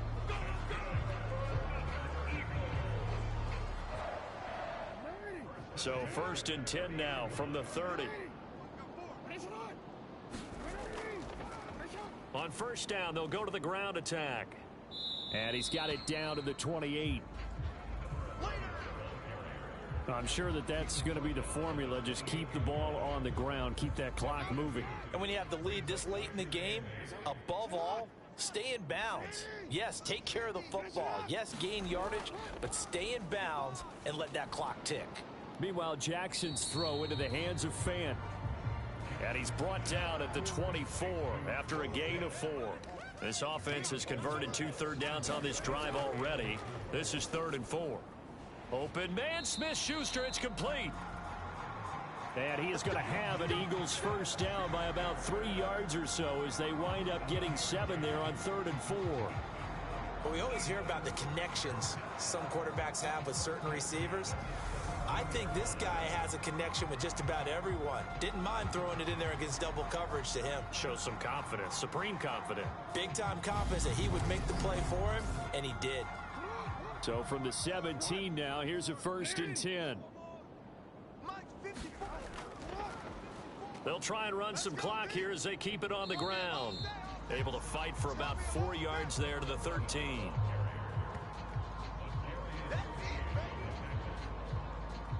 The run got 4. Now they deal with a 2nd and 6. Here's a handoff out of the gun. And the Eagles are going to have a 1st and goal as he's inside the 10 down to the 7-yard line. 122 yards on the ground for him now as he has gotten better really as the night's gone on. And he's going to press this one forward as they stop him right around the 1. 2nd and goal from the 1. Keep it up, defense. Keep it up, guys. 54's Mike. 54's Mike. Check. Watch 54. Watch it. They go play action with Jackson. And he's taken to the ground, but he was pulled down by the face mask. Here come the flags. And I believe this is going to be a 1st down.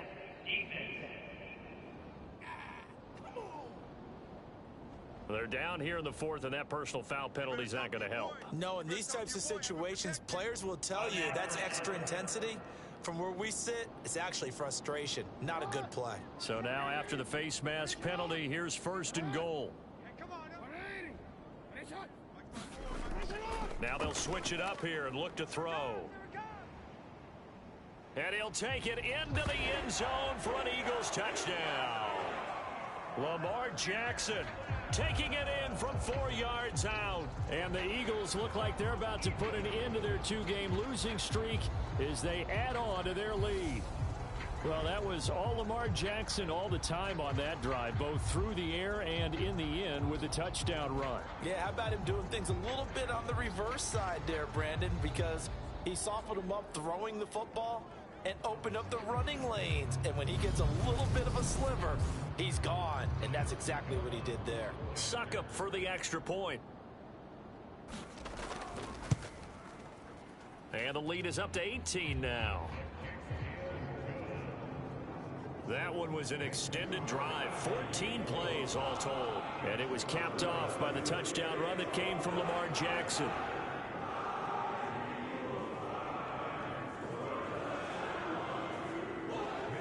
Here is Wisnowski to boot it away following the touchdown. From a yard or 2 deep, here comes a return. And he'll be stopped right around where he would have been had he gone down to a knee, maybe a yard shy of there at the 24. Out now the Chiefs offensive unit ready to do battle again. And you see a lot of frustrated faces as they are inching closer to a 4th straight loss.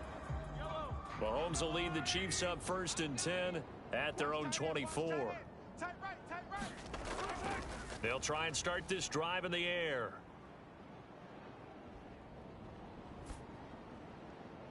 He's got his man. That's Everett, the tight end. And they nearly get this all the way to midfield. Mark him down at the 49. 2 minutes left to play in this football game here on EA Sports. 25 yards that time. So the Chiefs in possession of the ball as we welcome you back. They've got a 1st and 10 as they search for a late score. Mahomes' throw here into the hands of Moore. Come on, fellas. And they're going to get this down to about the 37. Yeah, let's get a sack lunch. 49, check 49. That ball is caught. Marquez Valdez-Scantling. Now they got to get to the line quickly. Operating from the red zone now, Mahomes. Henry's got it out on the left side. And the result here, a pickup of 8. Leaves him with 2 to go on 2nd down. 2nd and 2, 1st down marker at the 5-yard line. Eluding the pressure right. It's just a gain of a couple there on the scramble, and now it's 3rd down.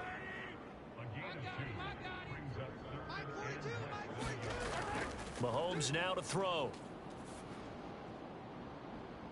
And for a 3rd time tonight, he's intercepted. Picked up by Jesse Bates. He's at the 50, the 30, 10, 5. And he takes this one back into the end zone. And the Eagles defense gets a pick-6 TD.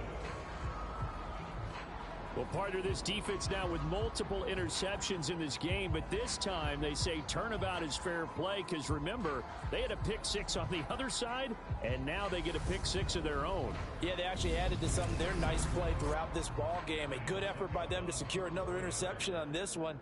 A better effort to take it all the way back for 6. And how about an exceptional effort to match their opposition's pick-6 from earlier in this game? Extra point put through by Succo, and they open the lead up now to 25.